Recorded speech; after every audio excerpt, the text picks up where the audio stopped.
Julian gestured toward the pot and the remaining stack of instant ramen packets. Milo's eye twitched. Let him cook it himself. Hell no. He stood up abruptly.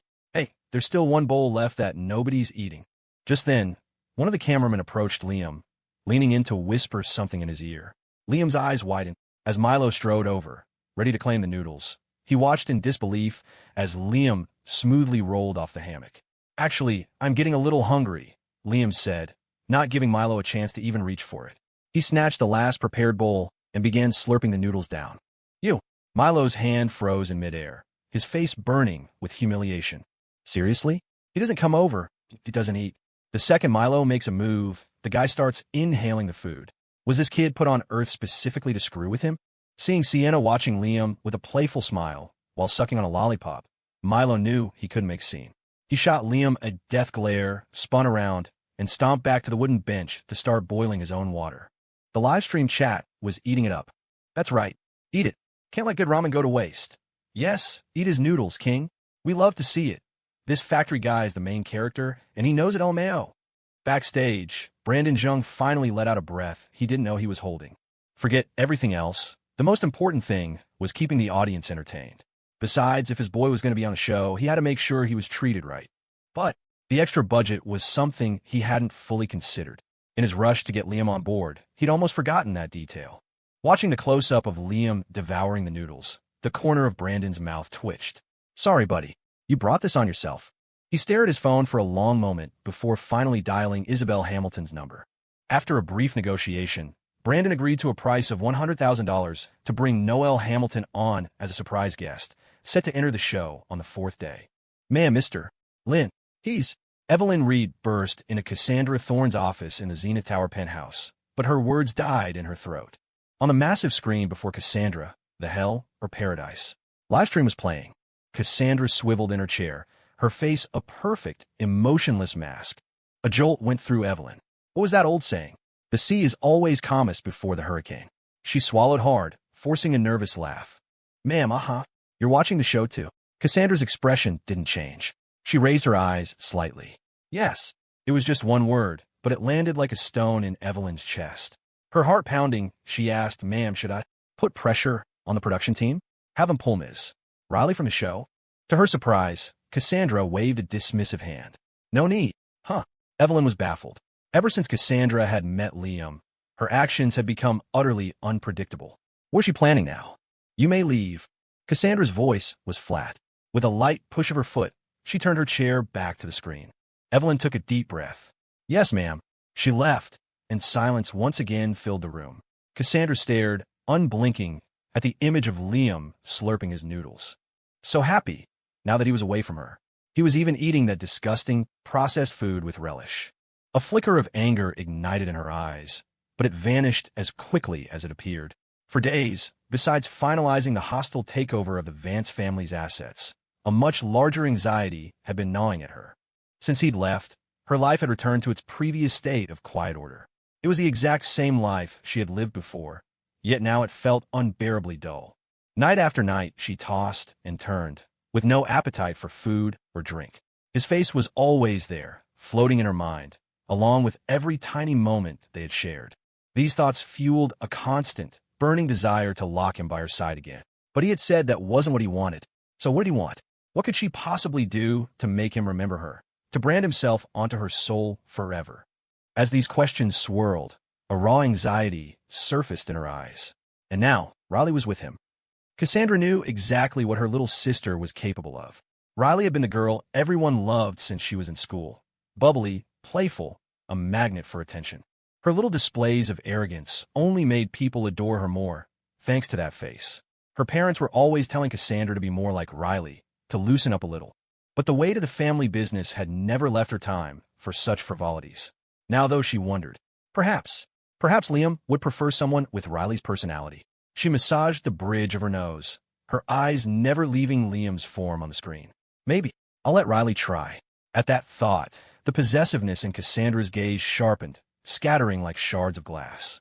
She narrowed her eyes, a fingertip resting on her crimson lips. If he continued to dislike what she offered, and if she could never find what he truly desired, then she wouldn't hesitate to trap him here for the rest of his life. even if it meant using the most despicable means.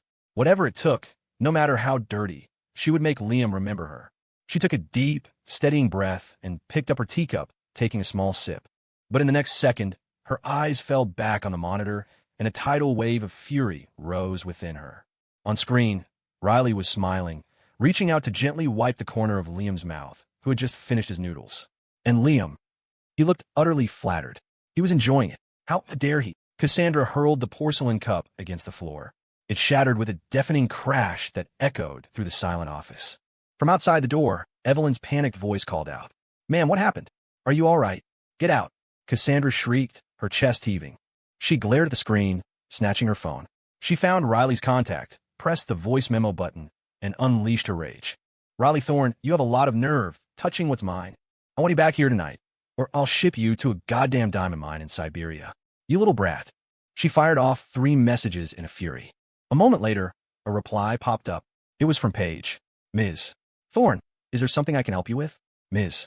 Riley is participating in the show. I have her phone." The message registered, and Cassandra froze. Damn it.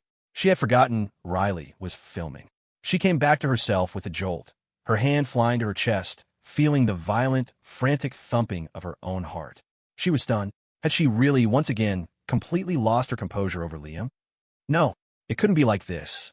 Cassandra stared at her own hand, hovering in the air, trembling slightly. For the first time, a look of genuine shock appeared on her perpetually cold, arrogant face. She glanced from her palm to the image of Liam on the screen. Could it be that she liked him? No, impossible. How could she like someone? In her world, nothing had ever truly caught her eye. Everything that came into her orbit, people, resources, assets, was nothing more than an equal exchange of value and benefits. She was incapable of liking someone. The word didn't exist in her vocabulary. After reinforcing her own internal logic, Cassandra took several deep, ragged breaths, finally managing to calm her spiraling emotions. It was just a wipe of the mouth, she told herself, completely unaware that she was grinding her back teeth together. Next time, she would do it herself. Yes, she had learned a new move. In the future, she would be the one to helpfully wipe his face for him. The sight of Riley's saccharine smile made Cassandra's irritation mount. That hand, fluttering near Liam's face after wiping his mouth. It was like a fly buzzing around her food. She couldn't stand it. Damn it. I can't take it anymore. Her gaze turned vicious. She snatched her phone, pressed the voice memo button, and snarled a command at Paige. "I don't care how you do it, but you will get a message to Riley Thorne immediately.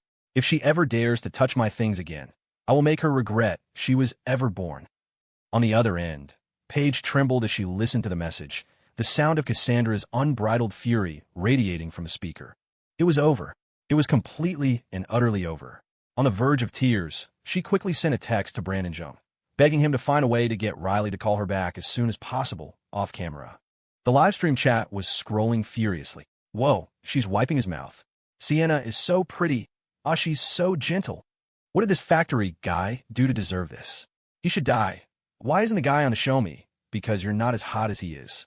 Do we even need a vote tonight? I think Sienna's already made her choice. Maybe it's a smokescreen. Let's see what happens. Back on the island, Liam reflexively wiped his own mouth. Thanks. The smile in Sienna's eyes deepened. She rested her chin on the fluffy teddy bear, tilting her head. "Hey, big brother," she said sweetly. "You ate my noodles. So tonight, you have to sleep with me." In an instant, Liam felt a chill run down his spine. He stared at Sienna, dumbfounded. Seriously, why does this adorable girl keep talking about sleeping with me? He wasn't the only one who was shocked. The live stream chat exploded. So direct. Is she for real? It's day 1, and she's coming in this hot. Holy. What kind of luck does he have, getting picked by Sienna Shaw? Crying Aaron, why isn't it me sleeping with Sienna? On sight, Sienna's words hung in the air, clear as day. Misty and Gia's faces fell. It was obvious Sienna was running the show, and they were stuck in a reactive position, unsure what to do. Milo was the first to object. "Ms. Shaw, why would you pick him? He's just some broke blue collar." Julian cut him off, but his face was also full of disapproval. "Ms. Shaw, the day isn't over yet, and it's not time to choose partners. We should probably figure out our sleeping arrangements and how we're going to survive here first." Before he could finish, Sienna cut him off with a roar. "Who I sleep with is none of your damn business." Her cute face was a mask of impatience. She threw her lollipop to the ground and stomped on it, shattering it into tiny pieces. Everyone froze. Sienna turned back to Liam, the anger on her face vanishing as if it had never been there, replaced by that same sweet smile. Brother, let's stay together tonight, okay? She was openly laying on the charm, a little vixen in a playful, innocent package. Liam swallowed hard, a frown creasing his brow. He'd been hoping one of the others would intervene, but Sienna had just shut them all down with one outburst. Seriously? Was he really going to have to spend the night with her? The image of Cassandra Thorne flashed through his mind. No, wait. He was away from the Thorne family now. Cassandra had said she would let him go. What was he afraid of? Besides, Brandon had promised him more money if he played along. And right now, money was the one thing he desperately needed. 7 days. If he could just get through 7 days, he could take the cash, find some quiet town to settle down in, and live a life of peaceful freedom. How great would that be? And so, under the stunned gazes of the other contestants and the eager anticipation of the entire livestream audience, he nodded. Okay. The chat went into a frenzy. Let's go. Factory guy is a legend. He agreed.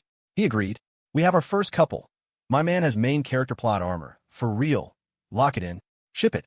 On the island, Julian and the others looked pale, especially the other two women. Sienna had made the first move, which meant they had to act fast. Misty made her play. Julian, let's be partners tonight. Not to be outdone, Gia turned to Hector. Well then, Hector. Unsurprisingly, both men agreed immediately. It was a no-brainer. They hadn't been picked by Sienna, but at least they had another option. As long as they weren't the one loser left standing, it was a win. Seeing the 3 pairs form, Milo panicked. Wait, what about me? You're all paired up, so... What? Am I supposed to stay on the island by myself tonight? But the other 3 couples were already busy getting to know each other. No one paid him any attention. Milo watched them, his teeth grinding in frustration. He aimed all his anger at Liam. A damn factory worker. How dare he steal her from me? He saw Liam and Sienna already walking side by side toward the shore, and desperation took over. Ms. Shaw, stay with me tonight. After the show airs, I'll have my dad invest in your next tour, he yelled, rushing forward and grabbing Sienna's shoulder. The next second, Sienna turned, her lower lip trembling. Her big, round eyes glistened with unshed tears. She shrank back, grabbing onto Liam's arm and whimpering. Brother, you have to protect me. This guy's so mean. He's grabbing my shoulder, and it hurts so much. Hiss. Her cherubic face was streaked with tears, her eyes misty, and her pink lips pouted. She clutched the large teddy bear with one hand, her knuckles white. Seeing this impossibly fragile scene, Milo froze. It made him want to break her. If they were in a private room, he would have already had his hands all over her. Luckily for him, they were on a beach, and the cameras hadn't caught up yet, so his reaction went unfilmed. Liam was stunned by the girl's two-faced performance. The feeling of her hand on his arm sent a jolt through him. This was getting complicated. He felt a flicker of familiarity in her tone, but he couldn't place it. He knew so little about the Thorne family. In New York, everyone knew of the 4 great families in Zenith Corp, but the Thornes themselves were an enigma. A family of that stature didn't expose themselves to the public eye. This girl was probably just some rich kid with a powerful background. Liam took a deep breath. So what do you want me to do about it? Sienna turned her head, her voice a pathetic whimper. Brother, hit him. The contrast between her angelic face and her vicious words was jarring. Thinking she must be joking, Milo immediately took it as his cue, hastily letting go of her. Sorry, he stammered apologetically. I got carried away. I didn't mean to be so rough. He was being completely sincere, but Liam knew better. He'd seen the flash of cunning in her eyes. She was doing this on purpose. Then again, hadn't Brandon said he'd get paid if he just went along with her? If that was the case, he couldn't be blamed for what happened next. He'd play along with the little actress. He was curious to see what kind of poison she was brewing in her little gourd. A slow smile spread across Liam's face. He said completely unexpectedly, okay. Huh. Milo stared, and before he could even start cursing, a sharp pain erupted in his abdomen. He looked up just in time to see Liam's foot flying toward him again. Arg! Milo screamed. He never imagined Liam would actually get physical. The force of the kick sent him stumbling backward, but Liam gave him no chance to recover. In a flash, Liam launched another kick, the hard toe of his leather shoe connecting squarely with Milo's face. With a sickening thud, Milo collapsed to the ground. Sand sprayed into the air as he landed, and he clutched his face with one hand and his stomach with the other, writhing in agony. You son of a bitch. You actually hit me.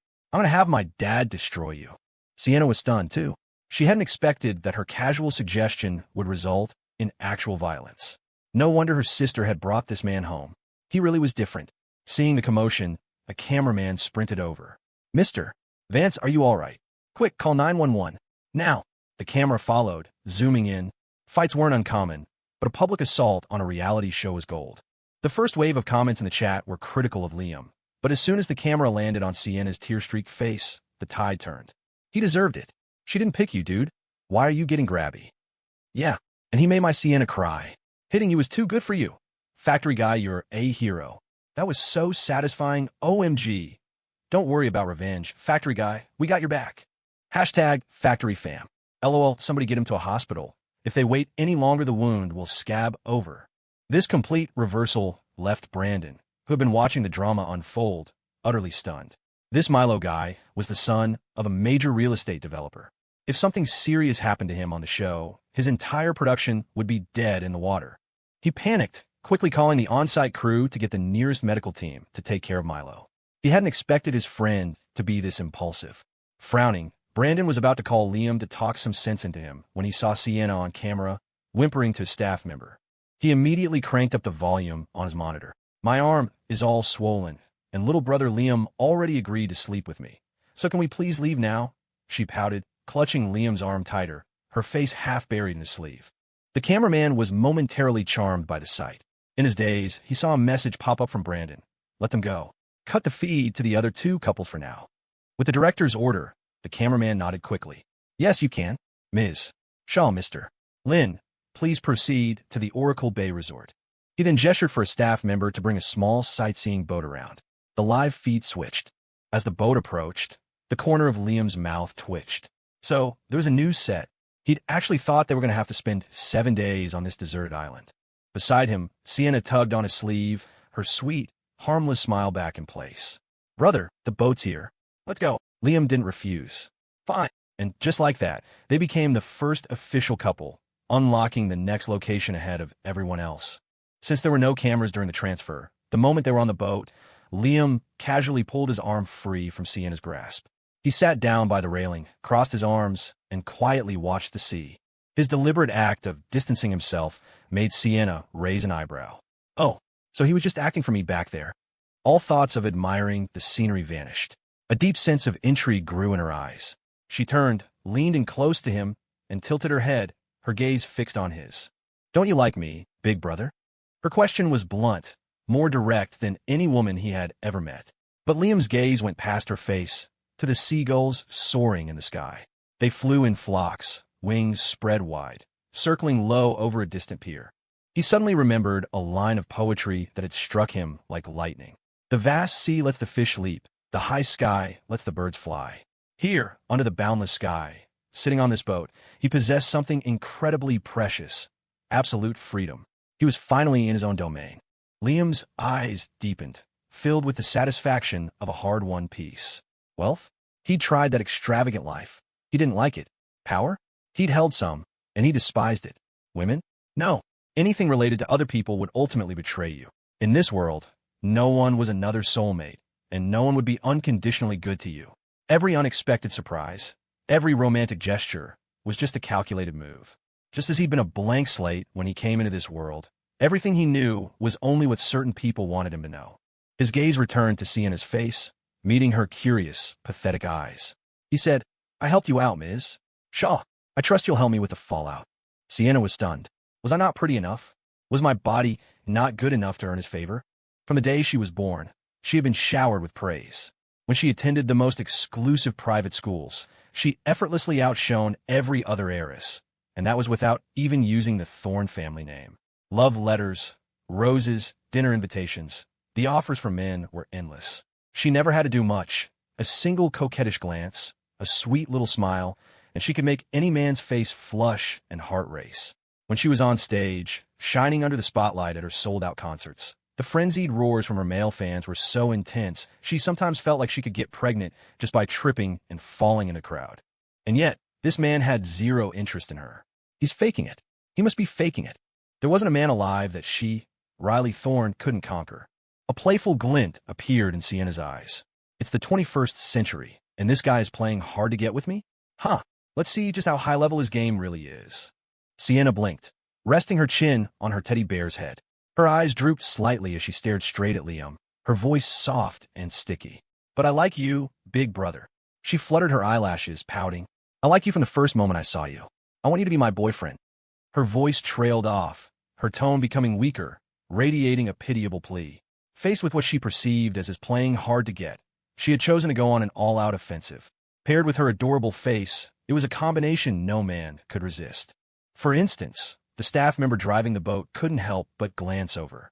His expression shifted from shock to anguish as he clutched his chest, his mouth agape with unspeakable envy. A confession. Already? They just met. What kind of luck does this kid have to be chosen by Sienna Shaw right off the bat? The legendary love at first sight. When will it be my turn for such outrageous fortune? However, Liam was clearly immune. He looked at Sienna, who was professing her deep affection for him, and calmly posed a question. "Is it really love at first sight? Are you sure you like me, and not just my face?" His question nearly fried her CPU. She never imagined that after such a direct and saccharine advance, Liam would still have the capacity for rational thought. They always said men were carnal animals, their brains and their bodies ruled by a single impulse. But this Liam was different. No wonder her sister had kept him for half a month, even letting him stay at Black Lake Manor. Conquering a man like this would provide a sense of accomplishment unlike any other. "All right, big sister, let me give it a try first." Sienna lowered her head, a faint smile playing on her lips. Unfazed, she raised a hand to wipe away a tear from the corner of her eye, then looked up, her tone still heart-wrenchingly pathetic. She said, "I've never been in a relationship before. I don't even know what love is. But when I saw you, brother, my heart started beating so fast. I never felt like this before. I think this must be love at first sight." Her moving words drifted across the boat, carried on the air to the operator's ears. The man nearly fell out of his seat. "Damn it, why can't good things like this ever happen to me? If this airs, the show is going to explode." He quickly straightened up, but he couldn't help but strain his ears, eavesdropping shamelessly. As Sienna spoke, she reached out her free hand, grabbed Liam's, and stuffed it into the fluff of her teddy bear. "Brother, if you don't believe me, you can feel it," she mumbled. "My heart has been pounding like crazy ever since I saw you." "Don't." Liam yanked his hand back forcefully. If this had been before, faced with such a beautiful invitation, he might have succumbed. But things were different now. He was over all that. More importantly, he knew that pies don't just fall from the sky. He wouldn't believe for a second that she was being this forward without some kind of ulterior motive. After so much deception and betrayal, it was hard for him to trust anyone. Facing Sienna's stunned expression, he could only say, "You're just inexperienced. I don't believe in love at first sight." "But I do." Sienna was getting anxious, her tone becoming rushed and pleading. "Brother, I like you. It's okay if you don't like me now. I just want you to give me a chance to get to know you." The rejection had clearly flustered her, making her forget her own status. Her words sounded like a humble plea. The boat operator had never witnessed such a desperate appeal, especially not from the leader of a top idol group like Sienna Shaw. Is this guy made of cement? How can his heart be so hard? He was filled with envy and frustration, but he could only resign himself to steering the boat. Liam looked at Sienna with genuine surprise. He was now truly curious about what her objective was, that she was willing to humble herself to this degree. But none of that mattered. A faint smile touched his lips as he shook his head. "Ms. Shaw, this is just a momentary impulse. I'm just a passerby in your life. You've seen me, you felt a spark, and now you can forget it. It'll be fine. Just like this show will eventually have its finale. There was no point in starting something when you already knew the ending." The process held no meaning for him. Liam's words were delivered without a moment's hesitation, tinged with a cool indifference and distance. He was sitting right there in front of her, a solid, physical presence, yet Sienna felt as if there was an impenetrable barrier between them. It was a barren land in her field of knowledge, a higher plane she had yet to reach. In that instant, a thought popped into her head. I can't win against him. No, that wasn't it. Their levels were not even in the same league. It was as if she, with her pretty face, had effortlessly climbed into the diamond tier, while Liam was already a king-level player with a heart sealed in cement. She unconsciously bit her lip. The vast difference in their levels made her hesitate. She realized that, as she was now, she wasn't qualified to flirt with Liam. Forget it. Maybe I should leave this tough nut for my sister to crack. Sienna said no more. Before they knew it, the boat had arrived at its destination. The production team had spared no expense, booking a high-end venue. In front of the Oracle Bay Resort, Sienna's gaze fell upon a luxurious swimming pool set in the courtyard. She raised an eyebrow. Her eyes twinkled, a mischievous idea taking root. Standing at the entrance, she pointed at the pool with a sly smile. Brother, since we're here, a little swim wouldn't be too much to ask, would it? Huh, swimming? Following her pointed finger, Liam saw the luxurious pool sparkling in the resort's courtyard. It was fine, he supposed, but I didn't bring a swimsuit, Liam said honestly. The next second, a staff member stepped forward, holding out 2 swimsuits. Ms. Shaw, Mr. Lynn, your swimwear has been prepared. A villa, a pool. There was no way Brandon was going to let a prime opportunity for content like this slip by. Sienna's eyes glittered. Without giving Liam a chance to object, she grabbed the pink swimsuit and said sweetly over her shoulder, "Well then, brother, I'll go get changed." With that, she followed a staff member to the changing rooms. It's just swimming. He used to go to the pool all the time when he was working out. Come to think of it, it had been a while since he'd been in the water. Liam picked up the men's trunks and headed for his own changing room. A few minutes later, he emerged, just as Sienna was opening her door. The pink one-piece swimsuit hugged her figure, revealing curves that the teddy bear had hidden. Her skin was snow white, her eyes wide with a look of pure innocence, and her long, platinum blonde hair cascaded down to her waist. She was the very picture of girlish charm, a face that belonged in a Botticelli painting paired with a body that would make a sinner repent. The first thing that hit you were the 2 prominent, perfect assets. Liam felt a surge of heat rush through him, but thankfully, a glance at her innocent face brought his thoughts back to a more respectable track. He didn't have that kind of predilection. The moment she was out, Sienna eagerly rushed to Liam's side, grabbing his arm and pulling him toward the pool. Without the barrier of clothing, her skin felt incredibly soft against his, sending a jolt through his system. Noticing the cameraman already setting up his equipment, Liam took a deep breath, calmed himself, and followed Sienna to the edge of the pool. On camera, their 2 perfectly sculpted bodies were on full display. The audience went insane. This intense. I knew the show was going to be good. Are their bodies for real? They're a perfect match. I'm shipping this so hard. Who even cares about the other couples? Sorry, not sorry, Sienna, but I'm about to lose my mind. Crash! Another deafening sound echoed from Cassandra Thorne's office. Outside the door, Evelyn flinched. In just a few short minutes, her boss had already smashed 4 cups. Without a doubt, she was watching Liam again. Evelyn had to admit it. Her boss had well and truly fallen in love. Evelyn silently clasped her hands together in prayer. She could only hope that her boss wouldn't become a complete, love-addled fool. That kind of obsession, combined with her boss's already psychotic tendencies, was a truly terrifying prospect. Inside the room, Cassandra was seething. She snatched her phone and fired off another voice memo to Paige. Have you not notified her yet? It seems you have a death wish. Less than a minute later, Paige replied frantically. Ms. Thorne, I'm on my way there now. My ETA is 10 minutes. A phone call? This show was blowing up. There was no guarantee Brandon would even answer if she called. Paige knew from the tone of the voice memos that Cassandra was past the point of anger. If she didn't go there in person, the consequences would be unimaginable. Seeing Paige's message, Cassandra's fury only intensified. Make her wait 10 minutes. A lot can happen in 10 minutes. She watched the screen as Liam and Sienna, laughing and talking, got into the water together. The last of her control snapped. Evelyn, she roared. The door behind her flew open and Evelyn stumbled in, her heart pounding with fear. Ma'am, your orders. Contact Palmer. Get the yacht ready immediately. I'm going to that island. A tremor went through Evelyn. Yes, ma'am. She responded without hesitation. Wow, brother, you're amazing. You can even do the butterfly stroke.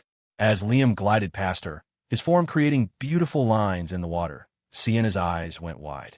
All her flirty little schemes were forgotten, replaced by pure, unadulterated admiration. The butterfly was the most difficult stroke, demanding incredible coordination, strength, and endurance. And Liam had just executed it almost perfectly. Forgetting they were even filming, Sienna splashed her way over to him in a clumsy doggy paddle, her eyes shining with excitement. Brother, you have to teach me. I want to learn that. Liam frowned. This stroke is pretty difficult. I'd suggest you start with a backstroke. Oh, Sienna's face fell, but she nodded obediently. She relaxed her body, letting the water support her, and floated on her back.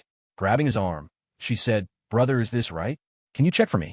Her movements were quite fluid. She'd clearly had lessons before, but was just a little rusty.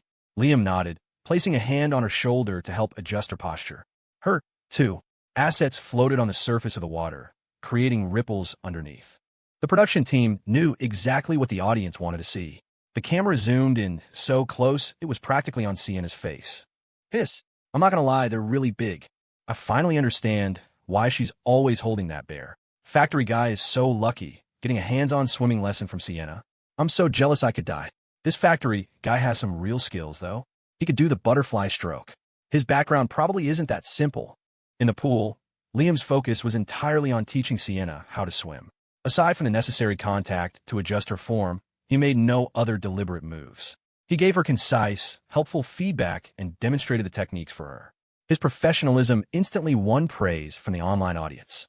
But after a few minutes of practicing her backstroke, Sienna slowly came to her senses. She became aware of the hands that had touched her shoulders and ankles to guide her. A tingling sensation spread through her.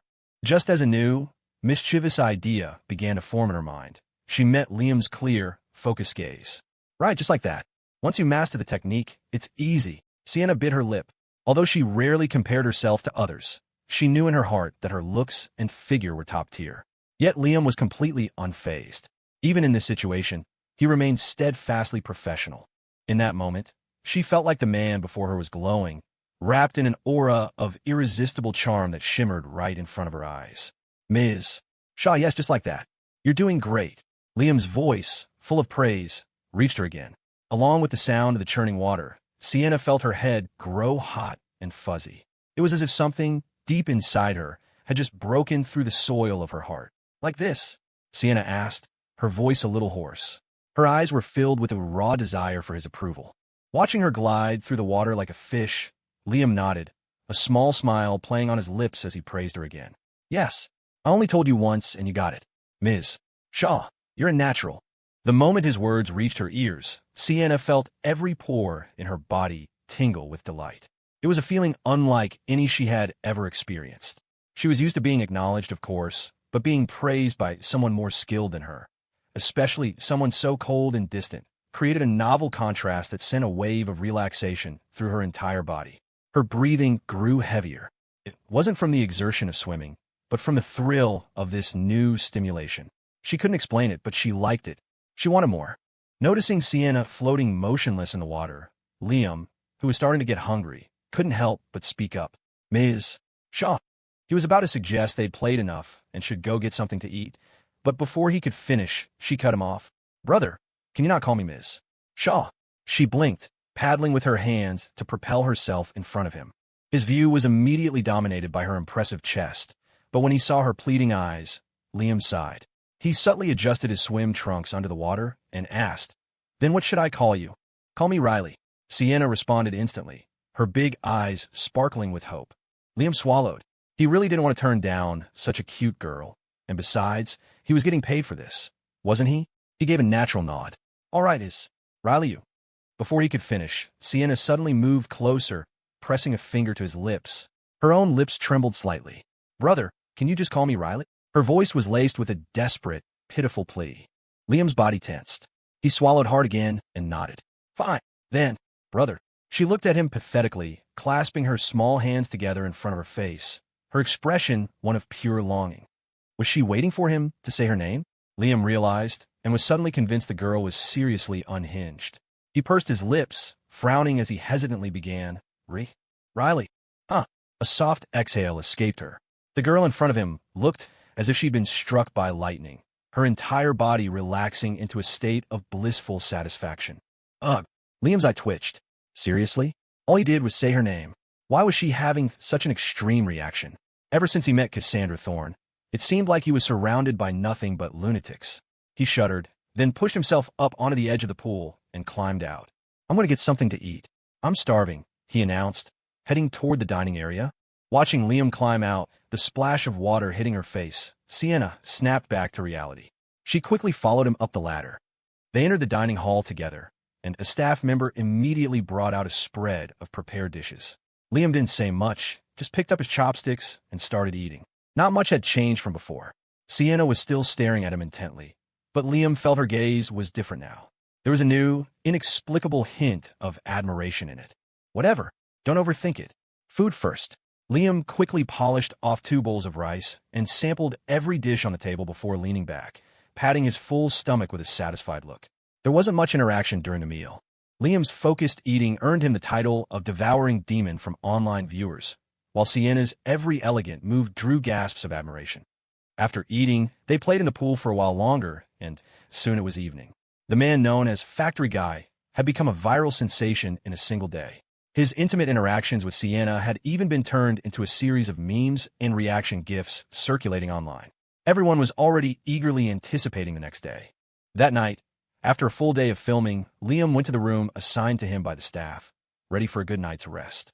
However, Sienna followed him, clutching her large teddy bear. "Ms. Shaw, filming is over for the day. I need a rest," Liam said, holding the door, looking helplessly at Sienna standing in the hallway. "Brother, didn't you promise to call me Riley?" Hearing him, Sienna's eyes immediately filled with tears. Liam's scalp tingled. During filming, they were inseparable, which he could understand. But she had even waited outside the door for him when he went to the bathroom.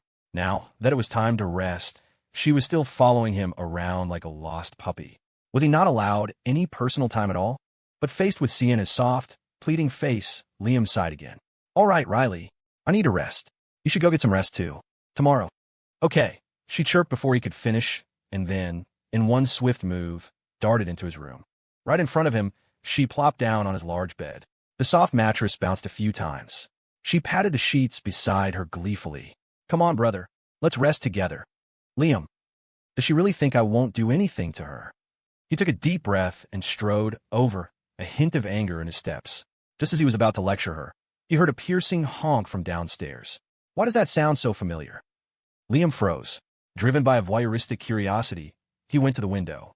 The next second, when he saw the person getting out of the car, he was completely stunned. Surrounded by a dozen bodyguards, the slender figure was one he knew all too well. "Cassandra Thorne?" he exclaimed. Before he could even process it, Sienna rushed up behind him, her face pressed anxiously against the glass. Down below, the woman in sunglasses tilted her head up slightly, the black umbrella held over her moving with her. In a single glance, her gaze locked onto their floor. In that instant, Liam felt a shiver run through his entire body. "She's not here for me, is she?" The thought popped into his head, but he quickly dismissed it. After all, he and Cassandra had made things very clear. His nerves settled, and he was about to turn and kick Sienna out when he saw the look of sheer terror on her face. She scanned the room frantically, her eyes landing on the closet.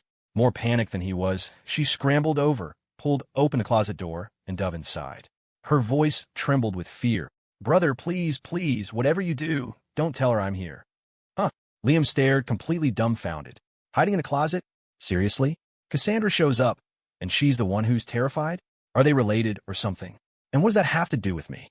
Too lazy to think about it, Liam strode over, yanked open the closet door, and said bluntly, "Why don't you just go back to your own room?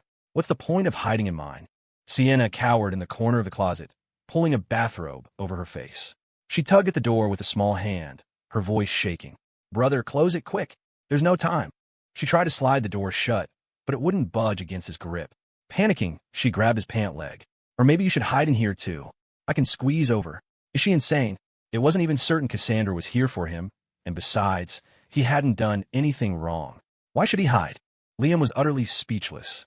He bent down, about to haul her out of the closet. Just as his hand was about to touch the back of her neck, he heard a rush of footsteps in the hallway, punctuated by the sharp click-clack of high heels on the floor. The sound was getting closer, heading straight for his room. Liam's eyes darkened. He stared at Sienna for a few seconds, then finally grabbed the closet door and slammed it shut. At the exact same moment, a violent kick sent his room door flying open. The door, which he had left ajar, smashed against the wall with a thunderous bang. Liam flinched. He heard a man's voice. "Ma'am, mister, Lynn is in this room." So, she was here for him. Liam's brow furrowed, his eyes flashing with annoyance. He turned to face the door. In the doorway, bodyguards fanned out on either side. In the center stood Cassandra Thorne, dressed in a simple black coat, her face obscured by sunglasses and a mask. Though he couldn't see her expression, the palpable aura of menace radiating from her was aimed directly at him. Liam said nothing. He casually sat on the edge of the bed, watching her calmly. He wanted to see what she was going to pull this time. Silence fell over the room. Cassandra lifted a hand, a finger wrapped in a black leather glove, gesturing backward. The bodyguard beside her immediately bowed and retreated, pulling the door closed behind him. With another soft thud, the room was empty except for the two of them. From behind her sunglasses, Cassandra's eyes narrowed. She slowly, deliberately stepped inside, her heels sinking into the carpet. The wave of pressure that rolled off her made Liam instinctively glance toward the closet. The next second, his chin was seized, and her voice, like a demon's whisper, sounded in his ear. "It's only been a few days. You seem to be enjoying yourself." It was a compliment, but her tone was laced with a barely concealed, teeth-grinding fury. Liam could feel the storm that was about to break. "But that has nothing to do with you, does it, Miss Thorne?" He raised his hand and clamped it around her slender, pale wrist where it emerged from the glove. He could feel the rough texture of the leather on his chin and the pressure of her fingers tightening. It didn't hurt. "Huh." A cold laugh escaped from behind her mask. She suddenly squeezed harder, forcing his head up. "Still so quick with that tongue of yours." She smiled, a smile that sent a chill down Liam's spine. Under normal circumstances, this would be one thing. But right now, there was a third person in this scene, a person Cassandra didn't know about. A person who was at this very moment watching them from the crack in the closet door. Liam's breathing hitched. He tightened his grip on her arm, forcing it down. "Ms. Thorne, I thought we made ourselves perfectly clear last time. You let me go. I let you go. We're even. We owe each other nothing." He fought to keep his voice steady, to control the frantic beating of his heart. His words were a clear reminder. "Don't go back on your word." Cassandra raised an eyebrow, rubbing the red mark on her wrist where he had gripped it. "Is that so?" she purred. "Of course." Liam sat up straight, crossing his arms. "Surely Ms. Thorne isn't going to break her promise." In response, Cassandra simply reached up and removed her sunglasses. Her unobstructed gaze bored into him. She had to admit, her eye for talent was impeccable. With a touch of makeup artist's work, Liam was even more handsome, especially those deep eyes, now glinting with a mix of anger and scrutiny as he tried to read her. She was rarely on the receiving end of such a look. It felt like he was her equal, which only made her want to crush him under her heel even more. An insatiable possessiveness surged in Cassandra's eyes. She licked her lips greedily, then suddenly lifted her leg, the pointed toe of her high heel landing on the bed right next to him. Liam never saw it coming. Before he could react, she had him by the collar. A wave of rose-scented perfume washed over him, followed by her sharp voice. "You have a lot of nerve, fooling around with other women." Liam's eyes widened. He was about to demand what business it was of hers, but in the next second, Cassandra yanked his collar with all her strength, pulling him down onto the bed. Her knee pressed into his side. She pinned his wrists together above his head with one hand. The rough friction of the leather glove was uncomfortable, but that wasn't the most pressing issue. The most pressing issue was the person crouching in the closet. Is she insane trying this stuff now? He knew arguing with her was pointless, but could he really just let this happen without an explanation? Perhaps the only way to snap her out of it was to tell her they weren't alone. It's not like he owed Sienna any favors. "Ms. Thorne, I suggest you calm down. This room isn't." He started to speak, intending to break free. But before the words could fully form, Cassandra lunged down. A wave of softness enveloped him. Liam's words were trapped in his throat. He never imagined she would be this direct, that she would just. The feeling of her hand beginning to explore made his breath catch. No, he absolutely could not let her get away with this. Not with a third person watching. Liam's jaw tightened. He summoned his strength, and with almost no effort, he broke her grip. In one fluid motion, he reversed their positions, pinning her beneath him, his hands clamping down on hers. He was about to speak, but was stopped cold by the look in her eyes. Dazed, hungry, and wanting more. Stared at by such a burning gaze, Liam's words caught in his throat. Cassandra arched an eyebrow, her eyes sweeping over him with brazen, arrogant amusement. Her gloved fingers brushed against her mask, the friction creating a subtle warmth over her lips. "What? You want to take the lead?" Her free hand slowly drifted to the curve of her waist. Against the white sheets, even in her black leather coat, her lithe, seductive figure was on full display. A corner of her lip curled up. Her eyes held a flicker of anticipation, but her voice remained icy, laced with a playful taunt. "Then come on, show me what you've got, and let me see how wild you become after all this time." Faced with such a soul-stirring sight, Liam's body tensed. This was the first time she had ever shown such a coquettish side to him.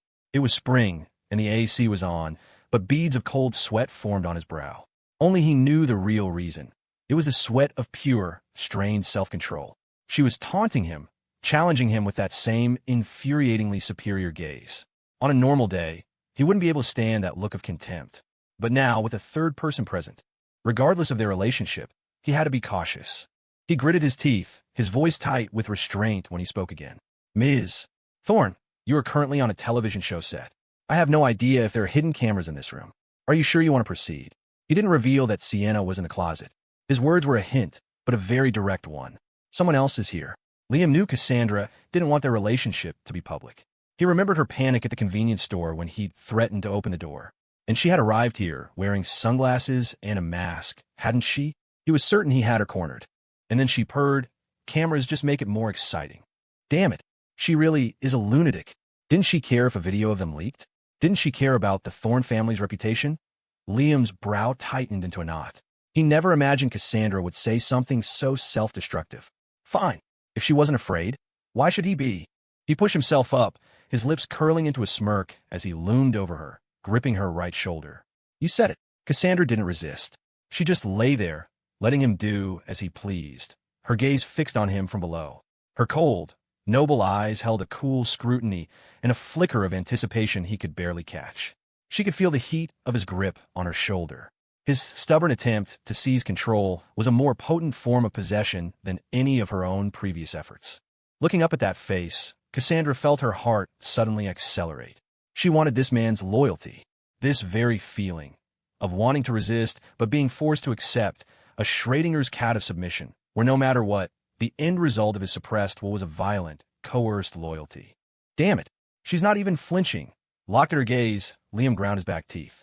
He could see her eyes deepening, that look of someone who owned the world.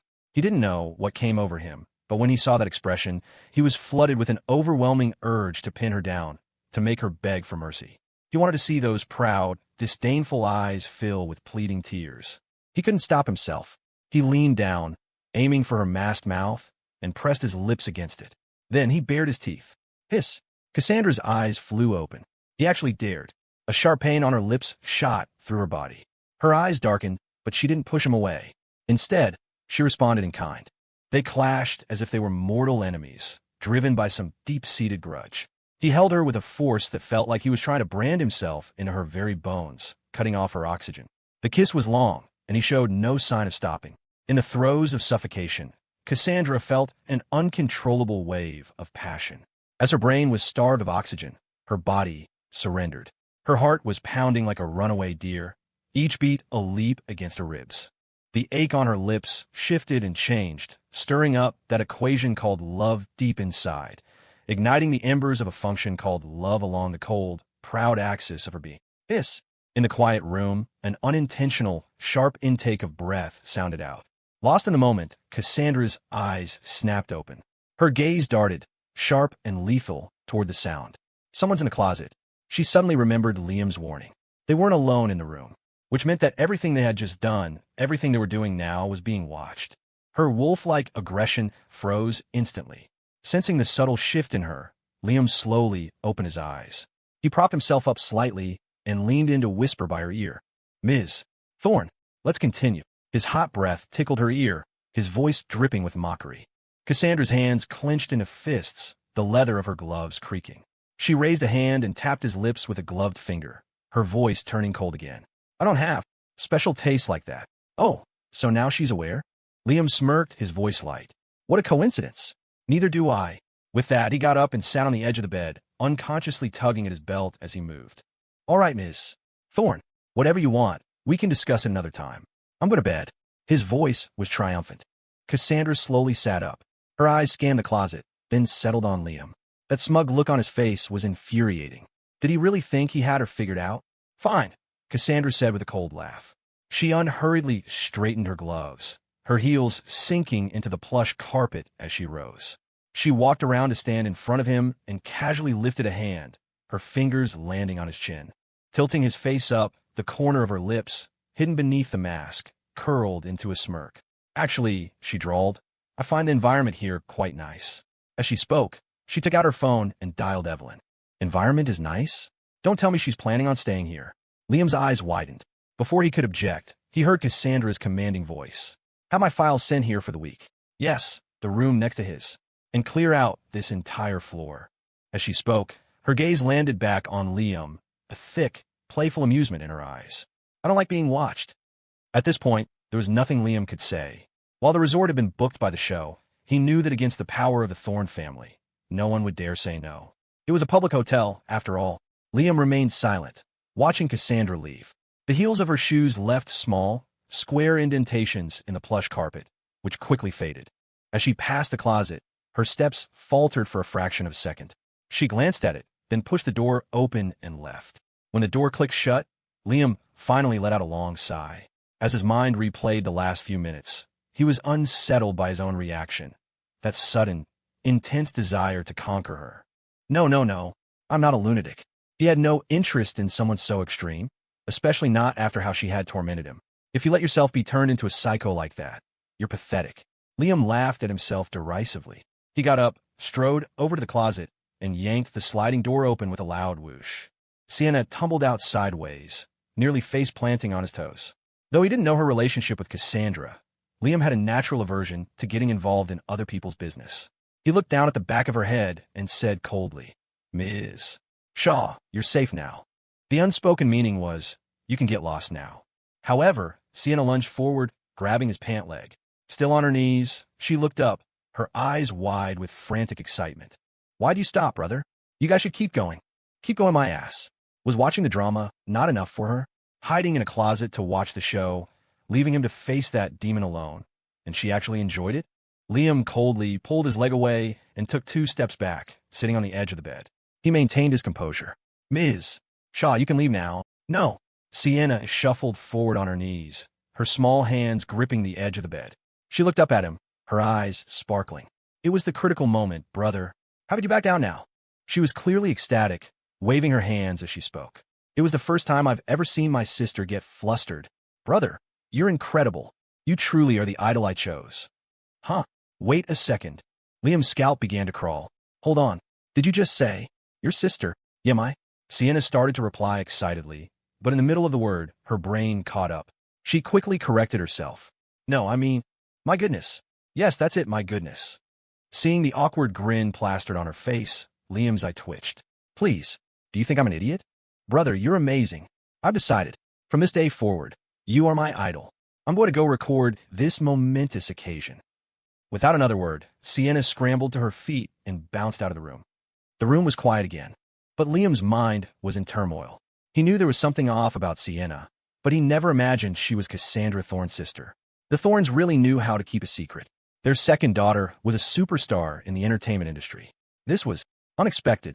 It seemed he didn't just need to stay away from Cassandra now. This Sienna was probably just as dangerous. Liam sighed, kicked off his shoes, and lay back on the bed, leaning against the headboard and closing his eyes. The Thorne family. What other shocks are they hiding? "Ms.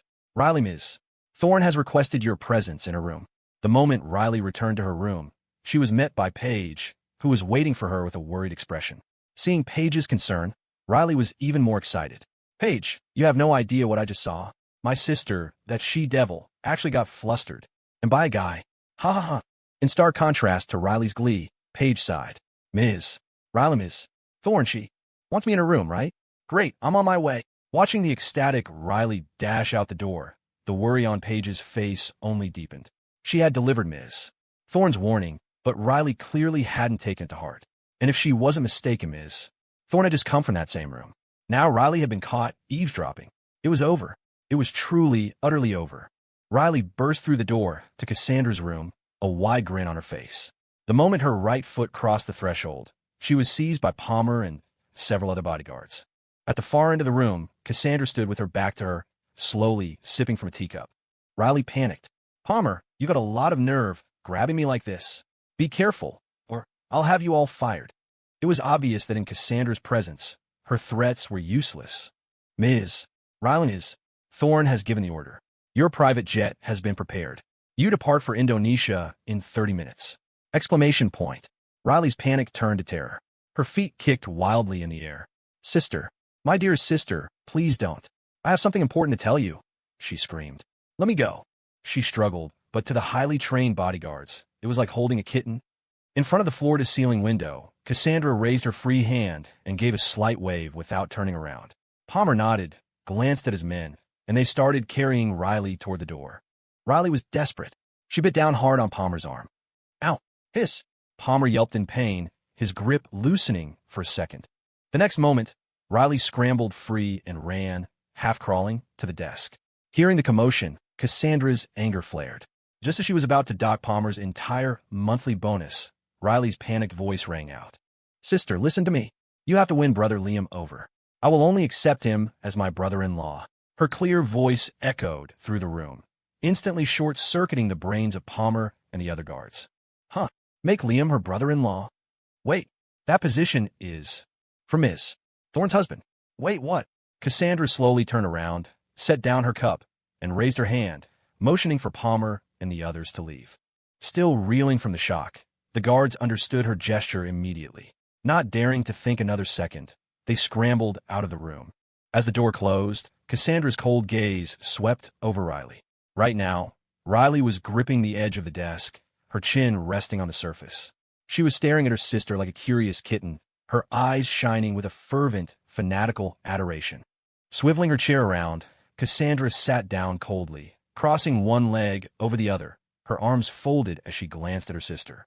Riley looked up, her face beaming. Sis, I'm telling you, with your looks and Brother Liam's, your kids will be gorgeous. And he's so talented. You absolutely cannot miss out on a man this good.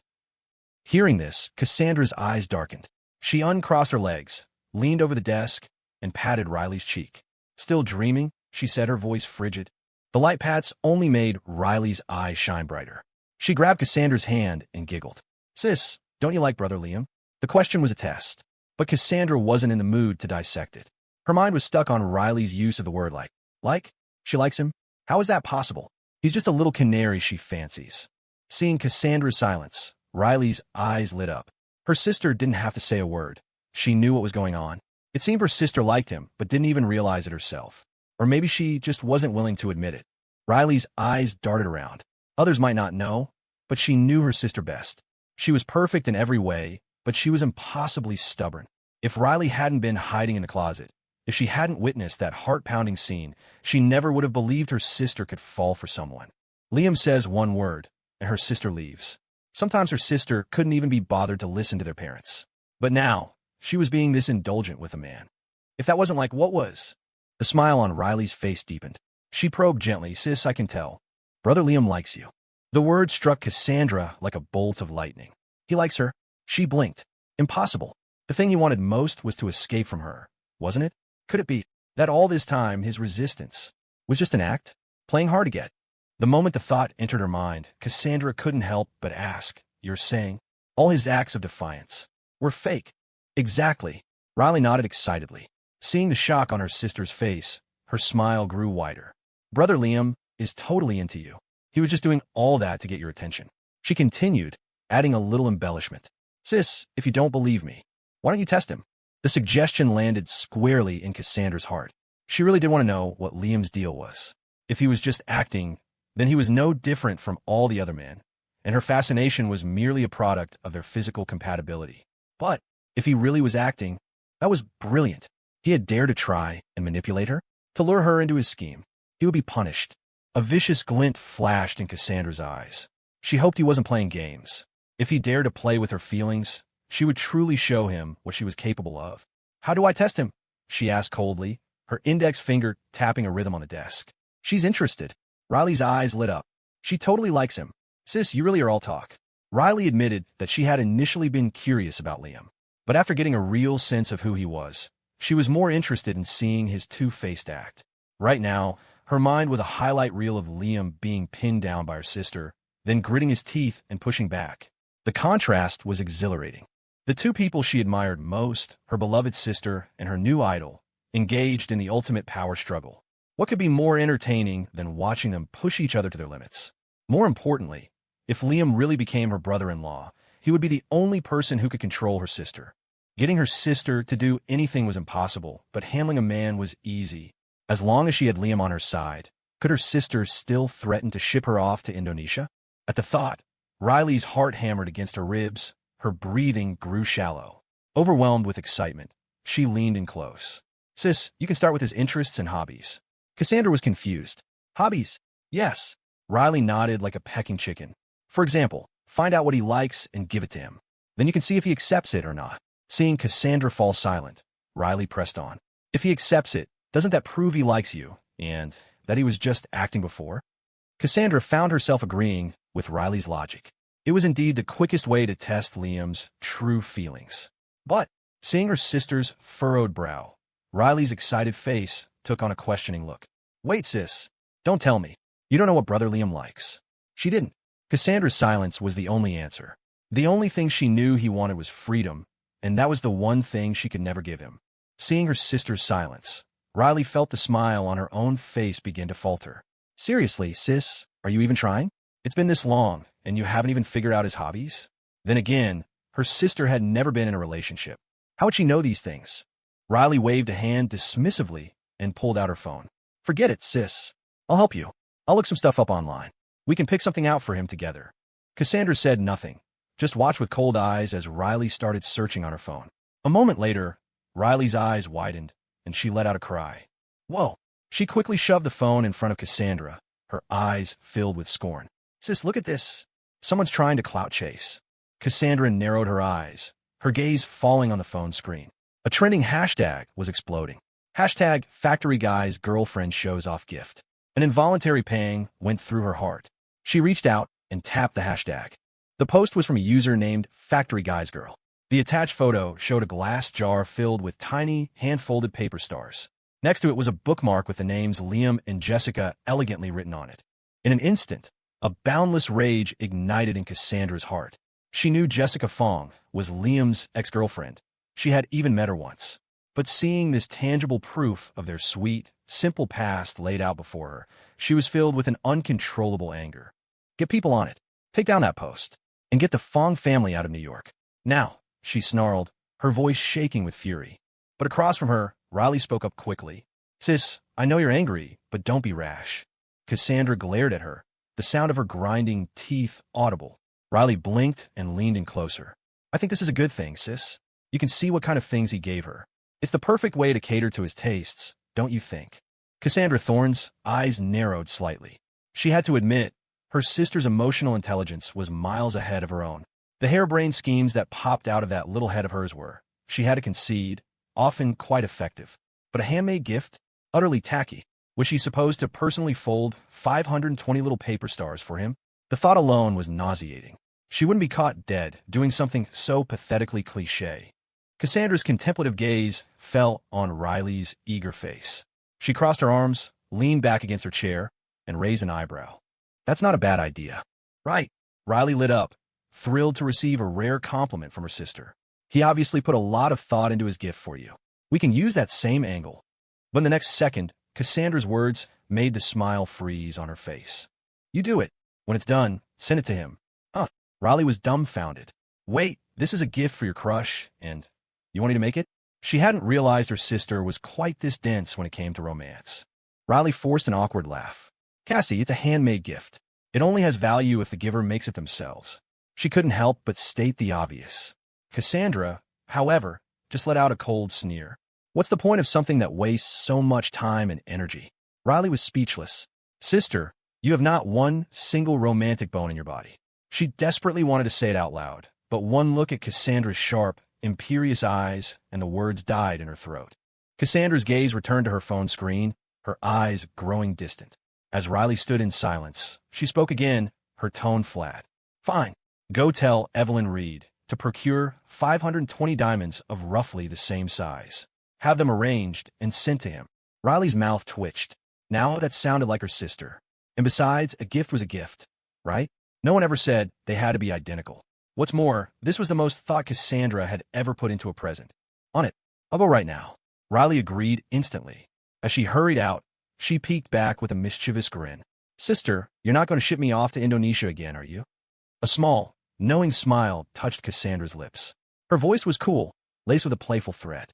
That depends on your performance. It wasn't a no, but Riley knew what it meant. Her sister was letting her off the hook. She puffed out her chest, full of renewed confidence. You got it. You can count on me 100%. Stepping out of Cassandra's room, Riley saw the guards posted outside. A triumphant smile spread across her face. She clapped Palmer on the shoulder. Hey, Palmer, she said brightly. My sister said the trip to Indonesia is off. Palmer blinked. So it was true. Only the younger Miss Thorne could calm the storm when the elder one was angry. He nodded quickly. Understood, Miss Riley. I'll notify the crew to cancel the private jet. Riley gave a self-satisfied nod and, on her way back to her own room, eagerly dialed Evelyn Reed's number. At Belvedere Diamonds, the manager of private auctions was in a frenzy, directing his staff. The sales associates packing the order couldn't help but whisper among themselves. The Thorns are buying again. Didn't they just clear out a huge batch a few months ago? Did they use them all up already? Who knows? I'd thank my lucky stars to own just one diamond that big in my entire life. You only need one for a wedding, right? Diamonds are just accessories for the ultra-rich. I once saw someone with a manicure made of real diamonds. For real? A real diamond manicure? Weren't they afraid of losing them? Losing what? They don't even notice chump change like that. If one falls off, they just get a new one. Why else do you think they come in here buying them by the hundreds, like they're stocking a warehouse? As they gossiped, the order was packed. Evelyn Reed arrived right on time. When she saw the diamonds individually packaged in velvet boxes, as usual, she stopped them. Take them all out of the boxes. Put them in a glass jar. The manager hurried over. Miss Reed, diamonds are brittle, and a glass jar offers no protection. Storing them together like this could cause scratches and chips. It's fine. Just do as I say. Evelyn instructed coolly, though 1,000 wild horses were stampeding through her mind. It was one thing for Miss Thorne to be on this island, but to suddenly have her prepare this many diamonds in a jar. Evelyn's 5G speed brain had, of course, already seen the trending topic online. This was obviously a direct response to the gift Liam had been given. She was starting to think she needed to hire a team of exorcists to figure out what kind of demon had possessed her boss. Following Evelyn's orders, the manager had his team repackage the order. Clutching the gift, along with a portfolio of documents, Evelyn boarded a private cruiser that same night, heading for the island. The next morning, after the first night, the other contestants had made their choices via secret notes and were now paired up on the island. Milo, however, had been sent to the nearest medical clinic and had yet to return, which conveniently avoided any major drama on night one. An hour before the show went live, Hector, the fitness fanatic, had already dragged Gia Quinn out for a morning run. They jogged along the beach, Hector running backwards with perfect form, waving her on. Come on, Gia, you got this. Last 100 yards. After this, we can get a real workout in. Gia was completely out of breath, her sweat-soaked hair plastered to her face, her carefully constructed image in ruins. She glared at Hector. She had only made some polite small talk about fitness, and the next thing she knew, he was excitedly dragging her out for a run, knocking on her door at 6 a.m. sharp.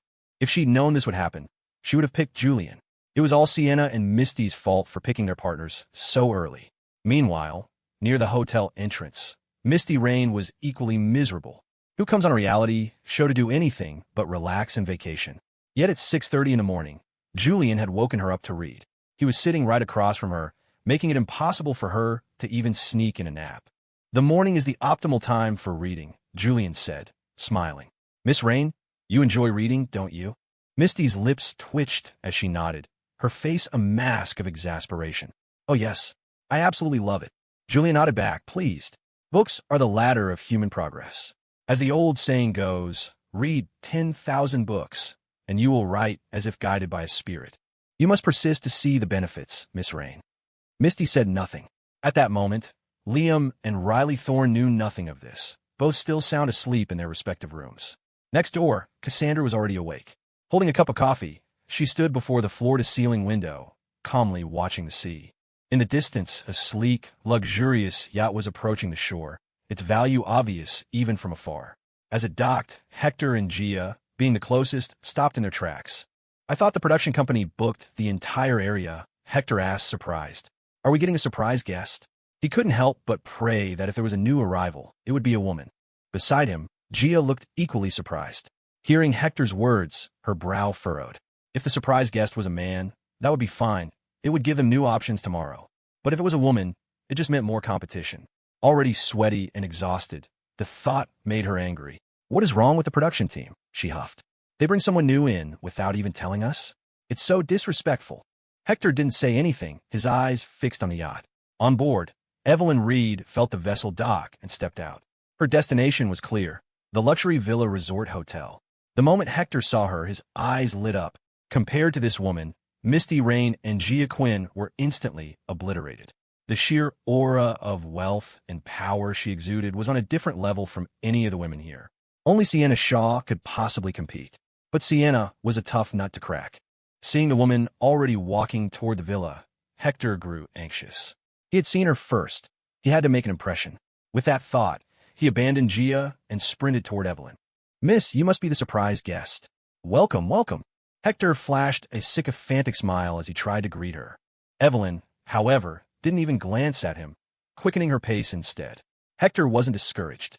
He trotted along right behind her. "Miss, I see you have a great physique. With some professional training, it could be absolutely perfect. As it happens, I'm a trainer and I own a gym. My name is Hector. We should get to know each other. After the show airs, I could give you some one-on-one coaching." He buzzed around her like a fly, chattering nonstop. Evelyn didn't turn around, walking straight into the hotel. She was internally rolling her eyes 100 times over. Where do these weirdos come from? I have the worst luck. I should have made Haley deliver this. Inside the hotel lobby, Misty and Julian witnessed the scene from their reading spot. Their expressions were unreadable, but they didn't move.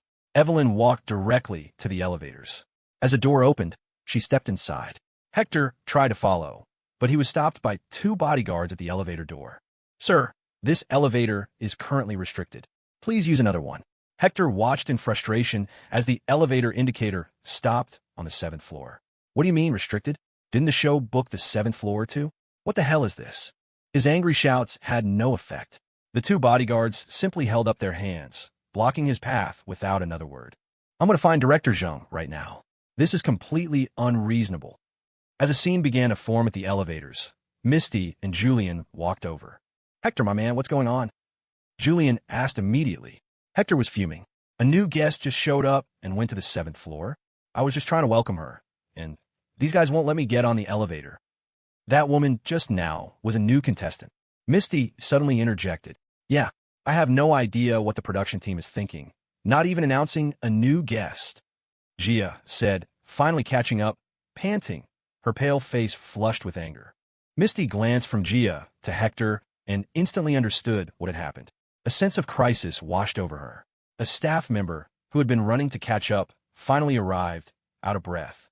"Everyone, I am so sorry about that," he explained. "That woman was not one of our contestants. A VIP guest of the hotel has just arrived. The entire 7th floor is off-limits to outsiders. Please rest assured, our show will not be affected." The group stared, stunned. Misty was the first to speak. "But don't Liam and Sienna live on the 7th floor? Are they?" The staff member deliberately ignored her question. "All right, everyone, please take a short break and prepare. We'll begin filming in half an hour." With that, he scurried away, leaving the contestants staring at each other. Is that Sienna's mysterious backer? Gia was the first to voice the thought. Misty shook her head. "I doubt it. We're in the middle of filming a show. She couldn't be that blatant." Unable to figure out the person's identity, and with the staff's official explanation, Julian suggested they all return to their rooms to rest. No one objected, but Misty and Gia walked off together. "Misty," Gia began, lowering her voice. "Do you think it could be that Liam guy?" Before she could finish, Misty understood. The show had just booked out the entire resort. What were the odds a random VIP would show up now?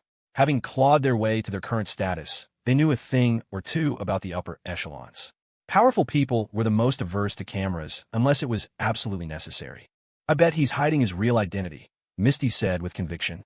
"Otherwise, why would the show actually cast a factory guy? That makes sense." Gia nodded, then looked at Misty with a sly smile. "Aren't you afraid I'll go after Liam first now that you've said that out loud?" "What's there to be afraid of?" Misty laughed. "You and I aren't the real enemies here. Have you forgotten about Sienna Shaw?" At the mention of Sienna, both of their faces soured. It was one thing to be born with a silver spoon, but to pull these kinds of stunts on the show, forcing them onto the defensive and making them choose men they had zero interest in. "True," Gia nodded, frowning. "But the main problem is that Sienna already chose Liam. How are we supposed to make a move?" "We find an opportunity," Misty said thoughtfully. "It's the first time for everyone on the show. I don't think Liam and Sienna actually know each other. We can test the waters, try to talk to him." "Okay, but Sienna has a huge following. She's not easy to go up against. I think we should team up." "Yeah, we'll see how it plays out in the end. No matter which one of us succeeds, it's better than letting Sienna control the entire narrative." They plotted, but even as they spoke of a partnership, A deeper curiosity about Liam was growing in both of their minds. To have the production team itself make way for you, what kind of power was that? While neither of them was short on cash, who would ever complain about having more? What they wanted now was real power. They had the looks and the ambition to climb the ladder. All they needed was someone to open the door. At 8:00 a.m. sharp, Liam pulled open his door. Outside, the production crew was already in position. He walked downstairs, the camera following him, and saw the other two couples already seated in the dining area. He headed for a corner table by himself. At that moment, Sienna Shaw, dressed in a frilly, doll-like dress and holding a gift box, gracefully made her way towards him, in full view of everyone and their cameras. "Big brother, this is for you." Riley, in her Sienna persona, placed the gift box on the table and sat down across from Liam. Liam, who had just put a piece of salmon on his plate, froze. "What is this?" Riley propped her chin on her hands, her eyes sparkling as she stared at him. "Open it and see. I guarantee you'll love it." "A gift?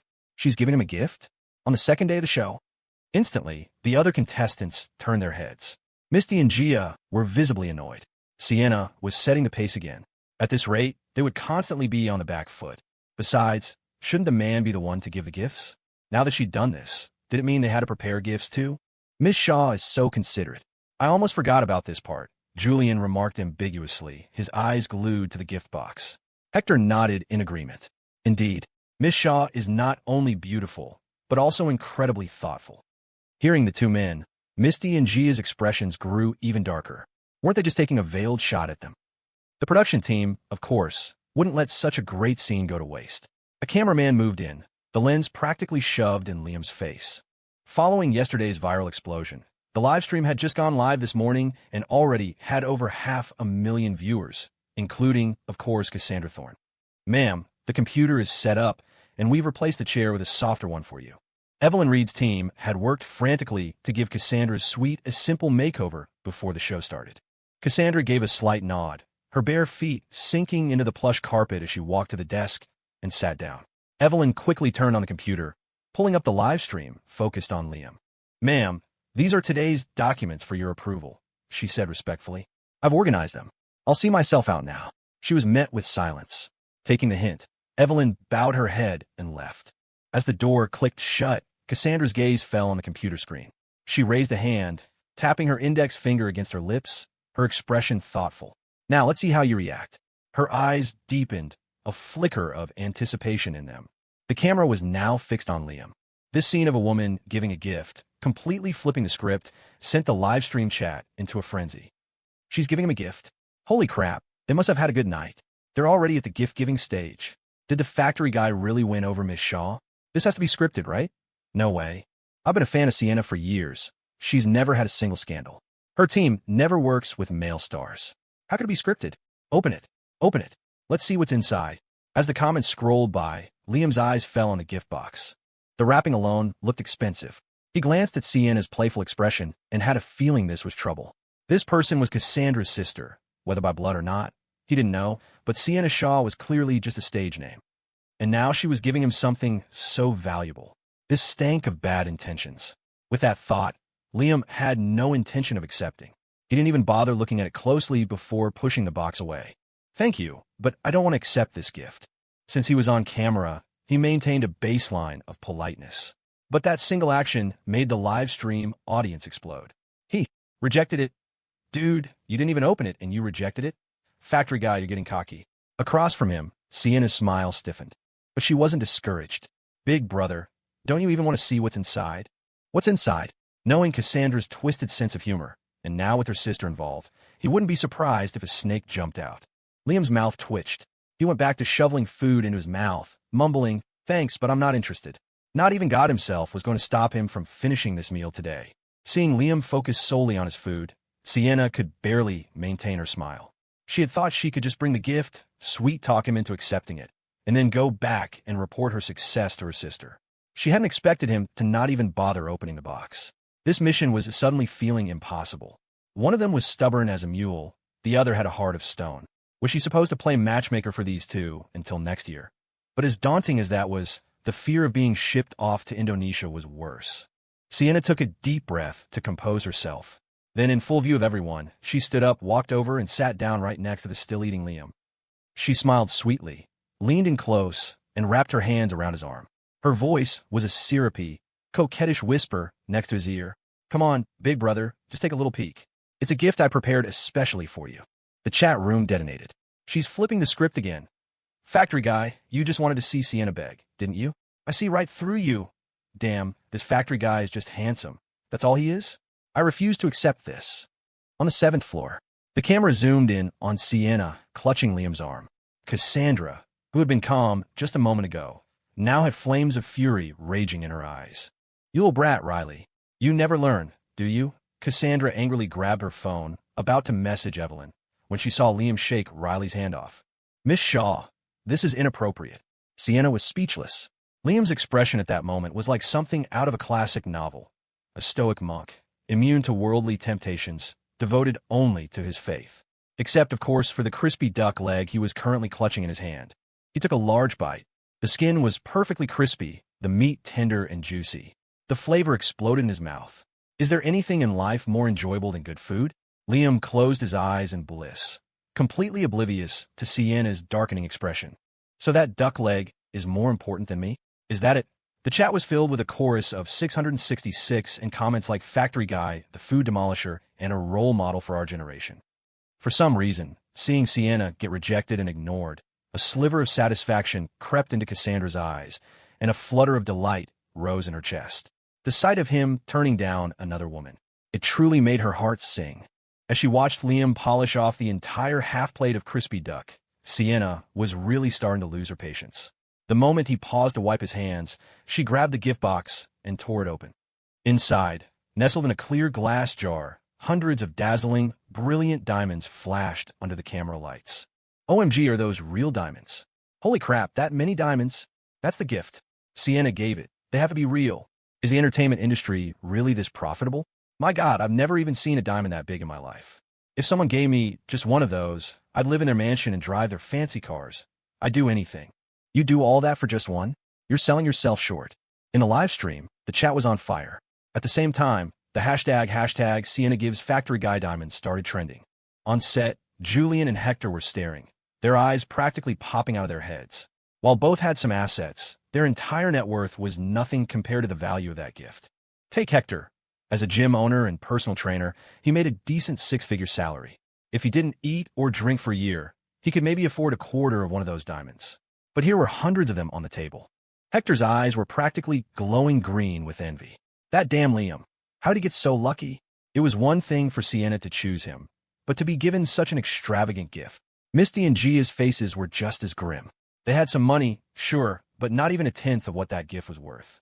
For Sienna to make such a lavish move, where did that leave them? Back at the table, Sienna smiled sweetly and pushed a box toward Liam. Big brother, I picked this gift especially for you.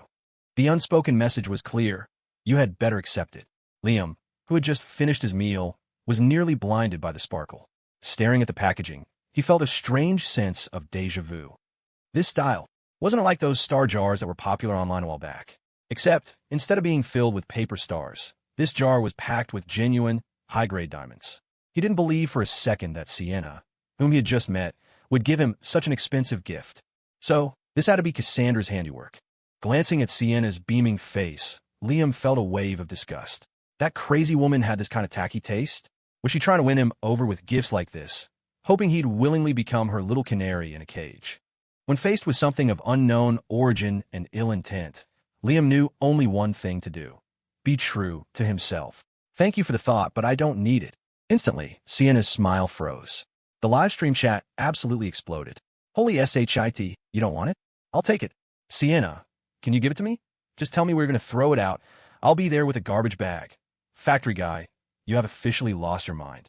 Do you have any idea that jar is worth more than your life? Buying a life is a bit much. Let me have it. I was born with 9 lives. On set, Julian and the others were dumbfounded. He just rejected it. What the hell is this guy thinking? He's turning down hundreds of pigeon egg-sized diamonds. The cameraman, holding his heavy equipment and staring at the mountain of diamonds worth, well, over 8 figures, felt tears welling up in his eyes. Life was so unfair. He worked his ass off his whole life for peanuts, while this guy just sat there and had a fortune pushed at him, only to turn it down. The cameraman was tempted to just drop his camera and walk off the set. Misty clearly couldn't stand it anymore. She shot a look at Gia, and they both stood up and walked over to Liam and Sienna. "Miss Shaw, the show just started. This is a bit much, don't you think?" Misty said, keeping her voice low so the nearby mics wouldn't pick it up. Gia nodded. "Sienna, the producers have a lot of activities planned, and there will be a recoup playing later. If you do this, it's none of your damn business." Sienna snapped before they could finish. Being rejected in front of so many people was one thing, but the real problem was that her sister was definitely watching the live stream. If Liam rejected the gift, how was she supposed to spin this? Already furious, she now had a perfect outlet for her anger. "I'll do whatever I want. What does it have to do with you?" she shot back at them. "And let me make one thing clear. Liam is the one I want. I don't care what the production team has planned for a recoup playing. This young lady has her sights set on Liam." Misty and Gia were stunned into silence, their faces pale as they stood awkwardly to the side. While their whispers hadn't been recorded, Sienna's declaration had boomed across the live stream. The audience immediately started debating again. "It's none of your business what gifts a couple gives each other. Those two women are so annoying. When are they getting voted off? Can we get a special episode with just Sienna and Liam? I don't want to watch the other two couples. Seriously, director, I suggest you don't play dumb. Get rid of the other two couples. No one wants to see them. Don't want to see them +1. In the control room, Brandon Jung watched the trend in the live comments and felt a sense of unease. It was true. From day one, the buzz around Sienna and Liam had been massive. Any clip featuring the two of them easily broke 100 million views, while the other two couples barely registered. But the contracts were already signed. Brandon was in a difficult position. "Director, maybe we should split it into 2 shows, his assistant suggested. "We can send a few more camera crews to the island and create 2 separate live streams." Brandon nodded. "That could work. Otherwise, the overall broadcast data is going to be abysmal. It's unwatchable." And so, Brandon made an executive decision. Using the main channel to drive traffic, he opened a smaller live stream dedicated to the other 2 couples. The original camera crew would now focus primarily on Liam and Sienna, capturing their every interaction to fuel the hype. The change was implemented immediately. Julian and the others were asked to move to another area of the hotel. Though they were unhappy, everything was done according to their contracts, so they couldn't say much. Having finished his meal, Liam didn't linger in the dining room. He stood up and went for a walk on the beach. He was well aware that it was a fluke he was even on this show. After leaving the Hamiltons, he was broke. He didn't have much money left. For the next few days, he could at least get free meals from the show, but after this, who knew what was next? Since he was at the beach, he might as well enjoy the scenery. The sense of peace a beautiful landscape gave him was undeniable. He found a spot on the sand, sat down, and contemplated his life. Meanwhile, upstairs, Cassandra watched this scene unfold, and, for some reason, felt a strange sense of relief. She would never say it out loud, but she had been afraid that Liam would accept the gift, which would have indirectly proven that he was just playing hard to get. But he hadn't accepted. He really wasn't in it for the money. So what did he truly want? Cassandra stared at the screen as the camera followed Riley, who had gone to sit beside Liam on the sand. When the shot shifted back to Liam's face, Cassandra's eyes narrowed. She had seen too many people who compromised, either willingly or unwillingly, for the sake of status, for their ideals, for simple survival. Everyone who surrounded her had a goal. Maria, their housekeeper, worked tirelessly for her retirement. Riley, driven by her love for dance and the stage, had trained relentlessly since she was a child. And then there was herself. To secure the Thorne family's position, she hadn't stopped for a single day in the 3 years since taking over, making every move with calculated precision, forging the family's now unshakable status. But on the screen, Liam's face was utterly serene. He lay there as if he were from another world, completely devoid of any worldly desire. And yet, having been cast out by the Hamiltons, he should be the one with the most ambition. Could it be that he never once thought about revenge? Revenge? I don't do things that have no meaning. The memory of Liam's words, spoken not so long ago, echoed in her mind. She had thrown the Zenith Corp contract to Isabelle Hamilton, but due to the Hamiltons' change in leadership, several partners had pulled out. That, combined with Isabelle's incompetence, meant that besides the Zenith deal, Hamilton Industries hadn't secured any new business. The Thornes certainly wouldn't be renewing any contracts. It was safe to say that the Hamiltons' complete destruction was now just a matter of her lifting a finger. All she was doing now was keeping them on life support. So, had Liam known from the beginning that the Hamiltons were doomed to fail? Was that why he said it was meaningless to him? Cassandra's gaze sharpened, her eyes fixed on the man on the screen. I'm not interested in money. Miss Thorne, if there's nothing else, I'll be leaving. What happens to P4.She has nothing to do with me. It's just a report. Can it replace 20-plus years of my own experience? All I've ever wanted is freedom. Just like this show will eventually come to an end. The words Liam had spoken in the past played out in her mind like a movie reel. On the screen, Cassandra saw Riley scoot closer, lying down beside Liam. She tilted her head slightly and asked, "Big brother, can I ask why you didn't want the gift? Was the timing wrong, or did Liam simply not like it?" Riley was genuinely curious. While she had never lacked for money, she understood its significance. The diamonds from the Thorne family were worth a fortune. Any other person would have been ecstatic to receive them. Even a small, established family would have been thrilled by such a sum. But Liam didn't want them. He hadn't even given them a second glance before walking away. She didn't understand. Hearing Riley's question, Liam's eyes were half closed. He lay with his hands cushioned behind his head, gazing freely at the sky. He didn't answer her question, instead asking one of his own. "Why did you think I would want it?" "Well, you used to give gifts like that to other people, didn't you?" Riley answered instinctively, not realizing she had just exposed her identity to him again. For Liam, who already knew who she was, it didn't matter. He smiled. That was all in the past. Who wasn't impulsive when they were young? So those gifts were just impulsive? Riley was stunned. In the next moment, Liam's voice sounded again. "No one is immune to getting caught up in the moment. But for every action, there's an equal and opposite cost. I don't believe I possess an equivalent value to exchange for your gift." Or maybe he did, he thought, but the price was freedom, and that was a trade he wasn't willing to make. Of course, he didn't say that part out loud. Meanwhile, the live stream chat exploded again. "Factory guy, I take back what I said about you being cocky. He's so self-aware. Yeah, for real. Who just gives away a gift that expensive? Who knows what Sienna is really trying to do? But is he really okay with being a factory worker his whole life? Stop pretending. He's only saying that because the cameras are on him, trying to sound all profound. Give me a break." "Exactly. Let's see if he acts like such a big shot when he's broke. Talk is cheap." The online discussion was a mix of praise and criticism, but none of it mattered to Liam. He was lying on the beach, listening to the waves, feeling the sea breeze, and gazing at the blue sky, enjoying the carefree life he was always meant to have. At peace with the world, a minor deity in his own right. He even crossed his legs contentedly. All he needed was a blade of grass to chew on. Seeing this, Riley was at a loss. She couldn't grasp the meaning of his words. They were too profound for her. She didn't understand. It was just a gift. Accepting it wouldn't have any negative impact on him. Why did he refuse? Didn't he need money? The thought popped in her head, and she asked it aloud. "But brother, what if you have no money?" It was the foundation of life.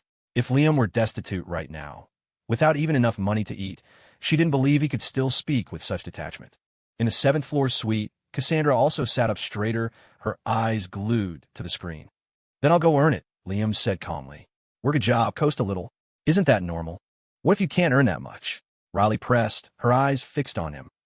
At that, Liam let out a soft laugh. He met her gaze. "The amount of freedom you have is equal to your ability to earn it. If you can't earn it, then you don't have freedom." His words were captured perfectly by the mics, and the live stream erupted in an unprecedented debate. Why do I feel like he's making sense? Sense my ass. I've got a family of 5, old parents and young kids. I can earn, but what freedom do I have? That's because of your vulnerability. What about me? I have a master's degree, and I'm working as a security guard. Is it because I'm not capable enough? It's because your horizons were broadened."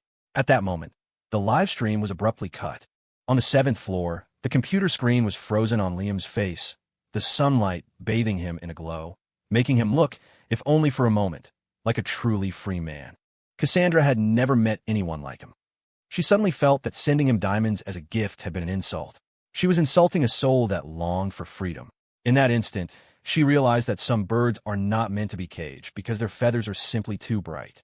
And yet, despite this, an even more fervent, more desperate desire to trap him surged within her.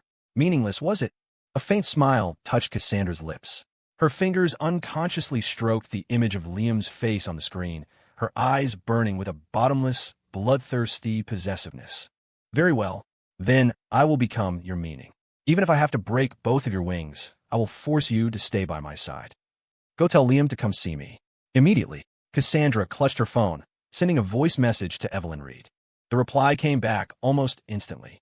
"Yes, ma'am." "Sir, Director Zhang is on the line for you." A crew member approached Liam, holding out a phone. Though puzzled, Liam stood up and took the call. The moment he said, "Hello," Brandon Zhang's voice came through the receiver. "Brother, that was a little too bold. It's not a good look."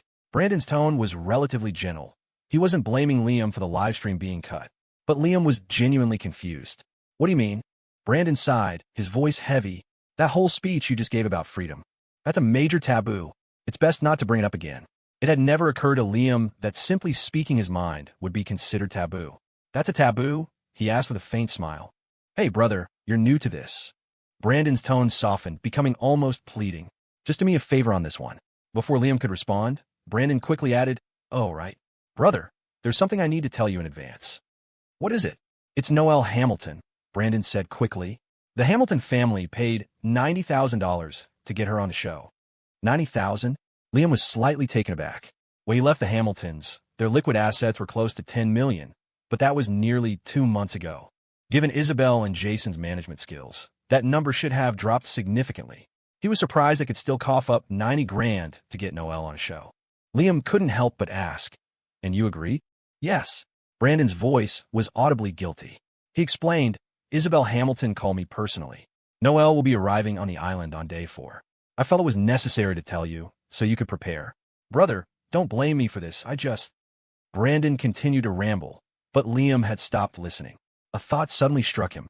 "So, Brandon," he interrupted, "that extra money you said you were adding to my contract midway through. That wasn't from this 90 grand, was it?" "Ahem."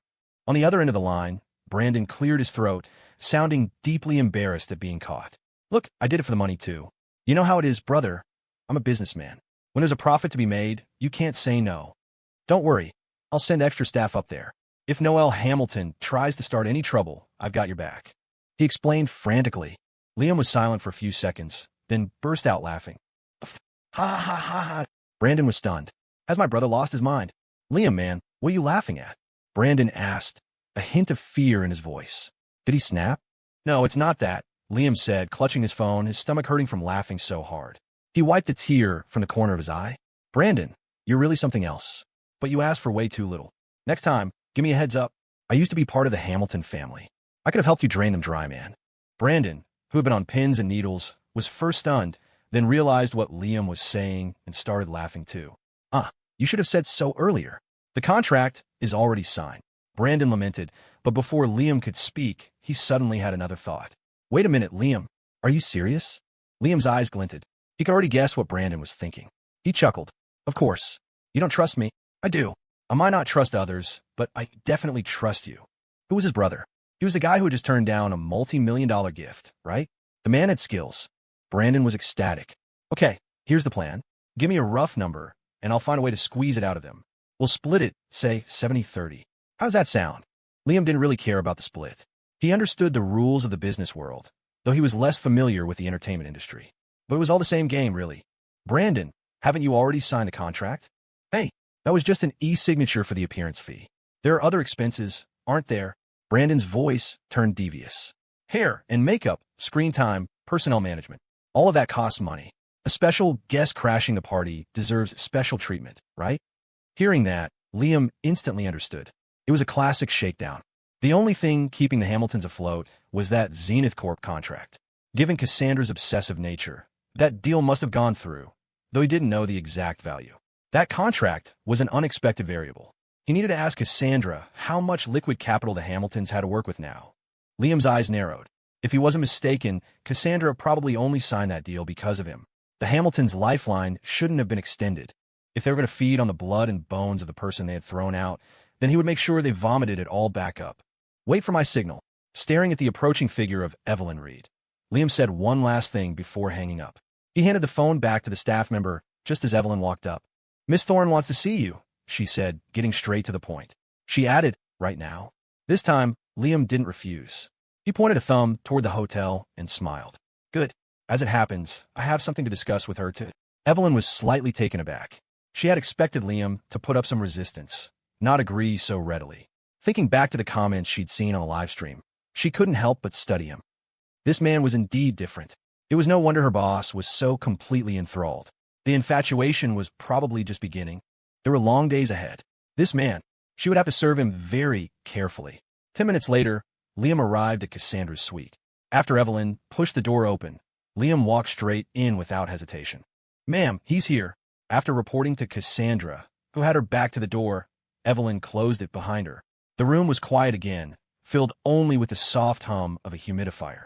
Cassandra stood with her back to him, her head tilted up slightly, as if she were admiring the view from the floor-to-ceiling window. Liam walked forward steadily. Hearing the footsteps behind her, Cassandra pushed off with the tip of her foot, swiveling her chair around. Her sharp eyes instantly locked onto Liam, but this time, they held a new, more calculating glint. Sit. She casually waved a hand toward the sofa across from her, her tone uncharacteristically mild. Seeing Cassandra in such a benevolent mood for once, Liam, feeling good himself, couldn't resist a jab. My, how we turned over a new leaf. His words were dripping with sarcasm. Surprisingly, Cassandra didn't get angry. Instead, she offered a very serious explanation. You're too tall. It makes my neck tired to look up at you for too long. Liam's mouth twitched. Fine, I can't argue with that logic. He turned and sat down on the sofa, not far from her desk. Glancing around the meticulously remodeled room, he remarked dryly, Miss Thorne, you really know how to live.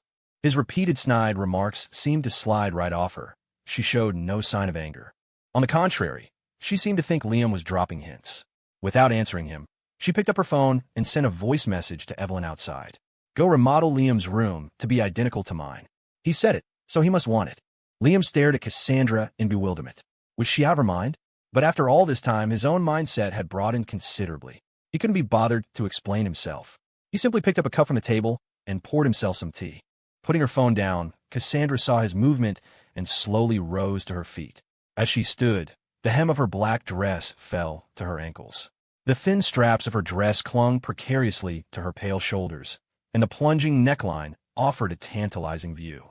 Her long hair was tied up with a simple ebony hairpin, and a pair of smooth, lustrous white pearl earrings dangled from her earlobes. The whole ensemble was simple yet profoundly elegant. She walked around the desk, appearing in his full field of vision. A flash of genuine admiration crossed Liam's eyes, but it vanished as quickly as it appeared. Watching her approach, Liam took a sip of tea and smiled faintly.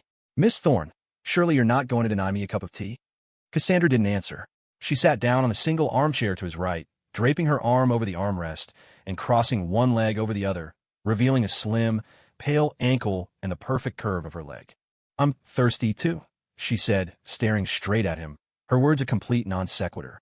Pouring another cup of tea was a simple matter. Since he had questions for her, Liam wasn't about to refuse.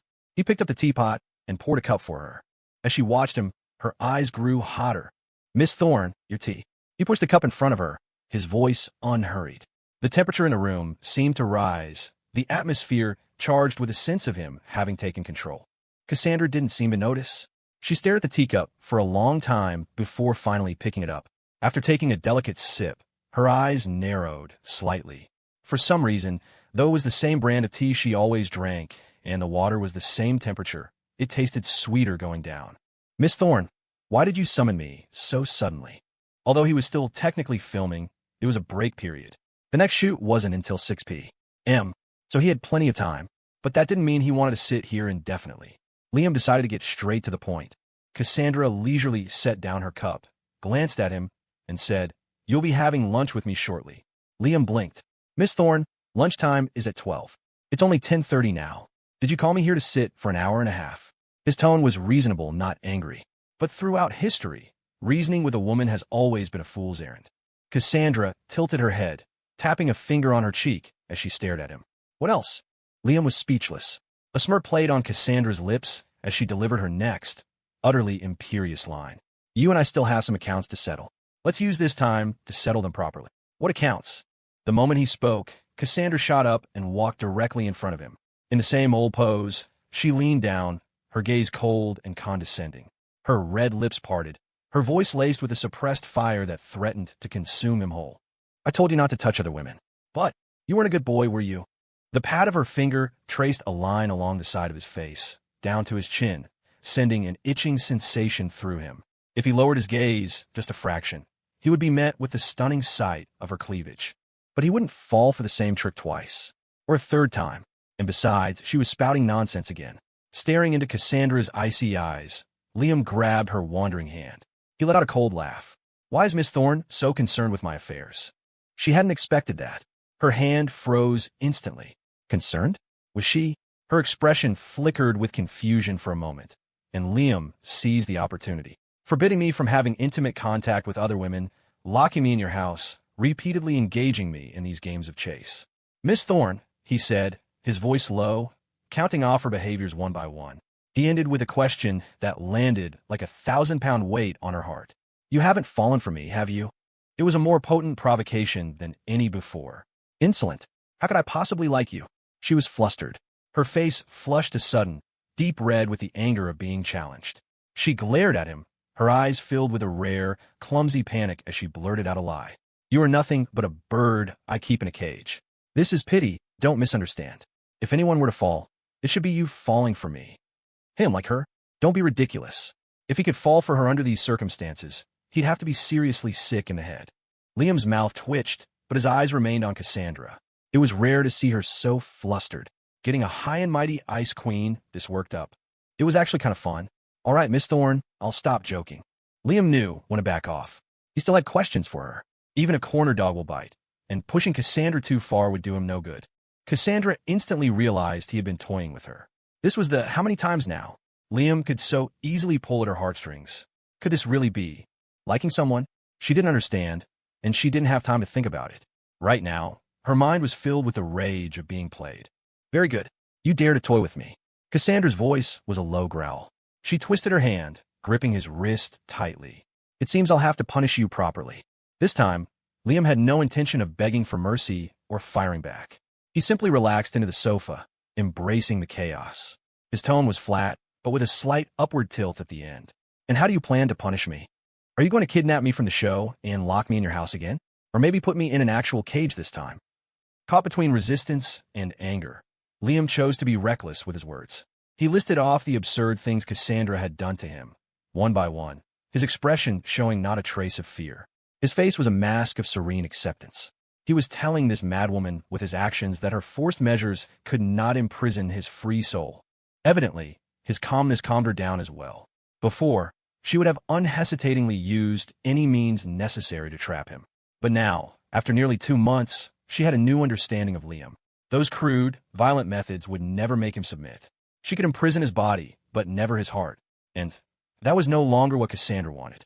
Perhaps it was what she wanted at first, but now, after getting to know him, forced submission was no longer enough. She wanted more. This man, his eyes, his heart, everything about him, had to be filled with her. Her eyes deepened. She released his wrist and sat down beside him. Given that you actively rejected her, she said, I'll let you off this time. That's simple. Liam looked at Cassandra, surprised. This was not her usual style. Before he could even process whether to believe her, her tone shifted. However, Liam's mouth twitched. He knew it. It was never that simple. But Cassandra's next words left him stunned. For the duration of the filming, unless there's something urgent, I want you to come to this room and keep me company. Liam was shocked. At night, too? Of course, Cassandra replied with a cold smirk, taking a sip of tea. Liam's body tensed. Son of a bitch. So that's why you booked the entire 7th floor. He gritted his teeth and looked at Cassandra. I can agree to that, but I have one condition. Cassandra raised an eyebrow, feeling magnanimous. Name it. I want to know the value of the contract Zenith Corp signed with the Hamiltons. She had expected him to demand that she not force herself on him, or something similar. She hadn't expected his condition to be so simple. A greater sense of intrigue sparked at her eyes. What? You want to bankrupt the Hamiltons? Cassandra's lips curled. Their bankruptcy was just a snap of her fingers away. She didn't care about their fate, but she was more interested in what Liam planned to do. She wouldn't mind helping him, as long as he paid with his heart. But unexpectedly, Liam shook his head. Not exactly. Oh, Cassandra was now completely hooked. She stared at him, captivated. By my calculations, the Hamiltons' luck should have run out long ago. The only reason they're still standing is probably because of you. At this point, Liam's gaze shot to Cassandra. Meeting her slightly surprised look, his lips curved into a cold smile. Miss Thorne, if you're so interested in me, you might want to focus your efforts on me, instead of wasting them on pointless gestures. What did he just say? The nerve of him! As if he'd hit a raw nerve, a flicker of panic crossed Cassandra's eyes. Don't be ridiculous. I simply saw that the Hamiltons had potential and offered them a handout. She was still scrambling for an explanation, but to Liam, it sounded pathetic. The Hamiltons had potential? He wasn't trying to brag, but he knew that after he left, their old partners would start pulling out. David Hamilton only cared about bloodlines, but he never understood that blood could be the very thing that sinks you. The partnerships Liam had secured for the family were won through countless meetings and his own rock-solid expertise. If business could be solved with a simple dinner, nothing in the world would be difficult. Who in business was a fool? And as the head of the Thorne family, at the very pinnacle of their world, how could Cassandra be that naive? He smiled faintly. No need to explain, Miss Thorne. I made myself clear. You're a smart woman. I'm sure you understand what I mean. His voice echoed softly, but it seemed to carry a magical quality that calmed Cassandra's panic. She could no longer tell who was the host and who was the guest in this meeting. A small contract. $750,000, she replied, trying her best to mask her unease. The atmosphere had clearly been taken over by Liam. Oh, Liam nodded, murmuring to himself. So that means their current usable assets are in the $300,000 range. Watching him suddenly lost in thought, Cassandra's curiosity spiked. What are you planning to do? She asked. Liam snapped out of his calculations and smiled. Nothing much. Just make them spit it back out. Cassandra snorted. If you want it, I can just transfer you the $750,000. Why go to all this trouble? Liam raised an eyebrow. This woman truly was an out-of-touch heiress. $750,000 was probably just the cost of a few outfits to her. He gave her a deep look, then picked up his cup and took a sip. That money was never supposed to be theirs. So, he is seeking revenge, after all? Cassandra watched him, a thoughtful expression on her face. How rare to hear such words from you. Huh? Liam chuckled, teasing. That doesn't mean you can't still transfer me the money, Miss Thorne. Cassandra froze, staring at him in astonishment. How had she never noticed that this man was such a rogue? She was so taken aback, she almost laughed. She simply raised her hand and pointed to the desk. Go get my phone. She's really going to do it? Liam raised an eyebrow. That was a transfer born from their conversation, just a joke on his part. It didn't count as him asking for it, right? Liam stood up and brought her the phone. Taking it, Cassandra didn't transfer the money right away. She opened her messenger app and looked up. Add me. Liam froze. Add her as a contact. Hiss. It suddenly hit him that after all this time, all the drama, they weren't even contacts on each other's phones. But, well, the woman was about to send him $750,000. Adding her as a contact seemed like a small price to pay. He took out his phone, pulled up his QR code, and held it out to her. With a soft ding, they were connected. Staring at Liam's pitch-black profile picture, Cassandra frowned. That picture is too ugly. Change it. Liam looked down at his plain black icon. What was wrong with it? Wasn't a man allowed to have a dark face? He then glanced at Cassandra's gaudy, bright red rose icon and couldn't help himself.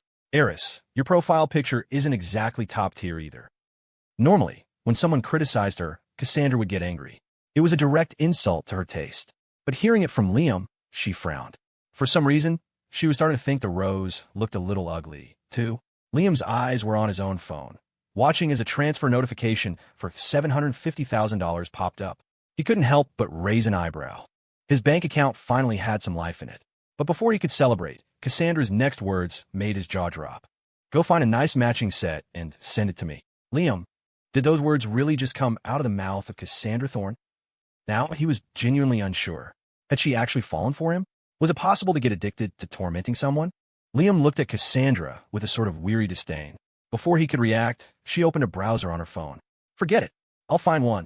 As she spoke, her fingers flew across the screen, scrolling through endless couples' profile pictures. Liam watched her very serious expression with a complicated feeling. For a moment, he felt like his initial impression of her had been clouded by some kind of filter. Her intense focus on finding a picture now. It was no different from some teenage girl deep in the throes of a new crush. Liam's mind was a mess of emotions. But she had just sent him $750,000. For him, right now, that was a huge amount of money. What could he say? When you take someone's money, you do their bidding. This one, Cassandra's voice broke the silence. A second later, an image appeared on Liam's phone. When he saw it, his mouth nearly twisted into a permanent grimace. Seriously, Eris? Is this all I am to you? A dog. On his screen was a picture of a smiling cartoon Samoyed, a leash around its neck. The leash extended to the edge of the frame. He could already imagine what the other half of the picture was. He glanced at Cassandra's phone and saw her profile picture had changed to a cartoon girl, firmly gripping the other end of the leash. Liam. Faced with his contempt, Cassandra was immensely pleased. She couldn't stop her lips from curving into a smile. I hope that from now on, every time you open your phone, you'll remember that I am your master. Liam took several deep breaths. Forget it, forget it. He took the money. He gritted his teeth and changed his profile picture. There. Happy now, heiress. Cassandra nodded, deeply satisfied. She glanced at the time, 11:30. Go tell Evelyn to bring lunch. You'll eat with me. After a busy morning, Liam was genuinely hungry. Since he had agreed to come over after he was done, he didn't argue. He got up and opened the door. The moment it opened, he was greeted by the sound of Evelyn's laughter. She was sitting by the door, completely engrossed in a TikTok video. When she saw him, she quickly pocketed her phone, her expression instantly reverting to calm professionalism. Liam witnessed this rapid transformation in silence. Fine. So everyone loves to slack off. This girl has a bright future. Evelyn stood up, her face impassive. Did Miss Thorne have an order? Liam didn't expose her. He simply said, she wants lunch served. Very good. I'll notify them at once. Evelyn nodded and turned toward the dining area. Liam didn't close the door, leaving it ajar as he went back inside. He saw Cassandra was still focused on her phone, so he said nothing and sat back down on the armchair near her. A short while later, Evelyn returned with a chef and several maids. Sitting on the sofa, Liam watched in astonishment as they moved tables, arranged dishes, and bustled about in a flurry of activity. It was like preparing for battle just to have a meal. Truly the Thorne way. Cassandra, however, seemed to find this all perfectly normal. She just stared at her phone in silence. After a full 20 minutes of chaotic activity, the feast was finally ready. Liam was starving. Evelyn dismissed the maids, brought a pair of slippers from the doorway, and placed them in front of Cassandra. She bowed slightly. Ma'am, the meal is ready. Please dine. Cassandra responded softly, putting down her phone and stretching elegantly. Evelyn bowed again and left. Cassandra leisurely raised her hand and waved it at Liam. Help me with my shoes. The aroma of food was already filling the air. Liam felt like his vision was blurring from hunger. Eating was the only thing that mattered. Too lazy to argue with her, he got up, took her small, pale foot in his hand, and slipped the shoe on for her. Seeing Liam so obedient for once, Cassandra's mood brightened considerably. She impulsively reached out and patted the head of the man squatting in front of her. His hair was thick and incredibly soft. The feeling spread from her palm straight to her heart. It was deeply satisfying. A smile unconsciously bloomed on Cassandra's face. She loved this feeling of being obeyed. Feeling the touch on his head, Liam, his head still bowed, felt a flicker of rage. What was the difference between this and being a pet? Was she really treating him like a dog? But he had taken the money. Liam ultimately suppressed his anger. Right now, besides being hungry, he was filled with regret. He knew it. He never should have taken the money. He had finished changing her shoes, but Cassandra's hand didn't stop. Liam looked up, his patience wearing thin. How long are you going to keep petting me, Miss Thorne? Cassandra, who had been savoring the moment, blinked, a hint of confusion in her eyes. Am I not allowed? This was a direct challenge to his dignity. Liam knew that getting angry now would only bring him more trouble.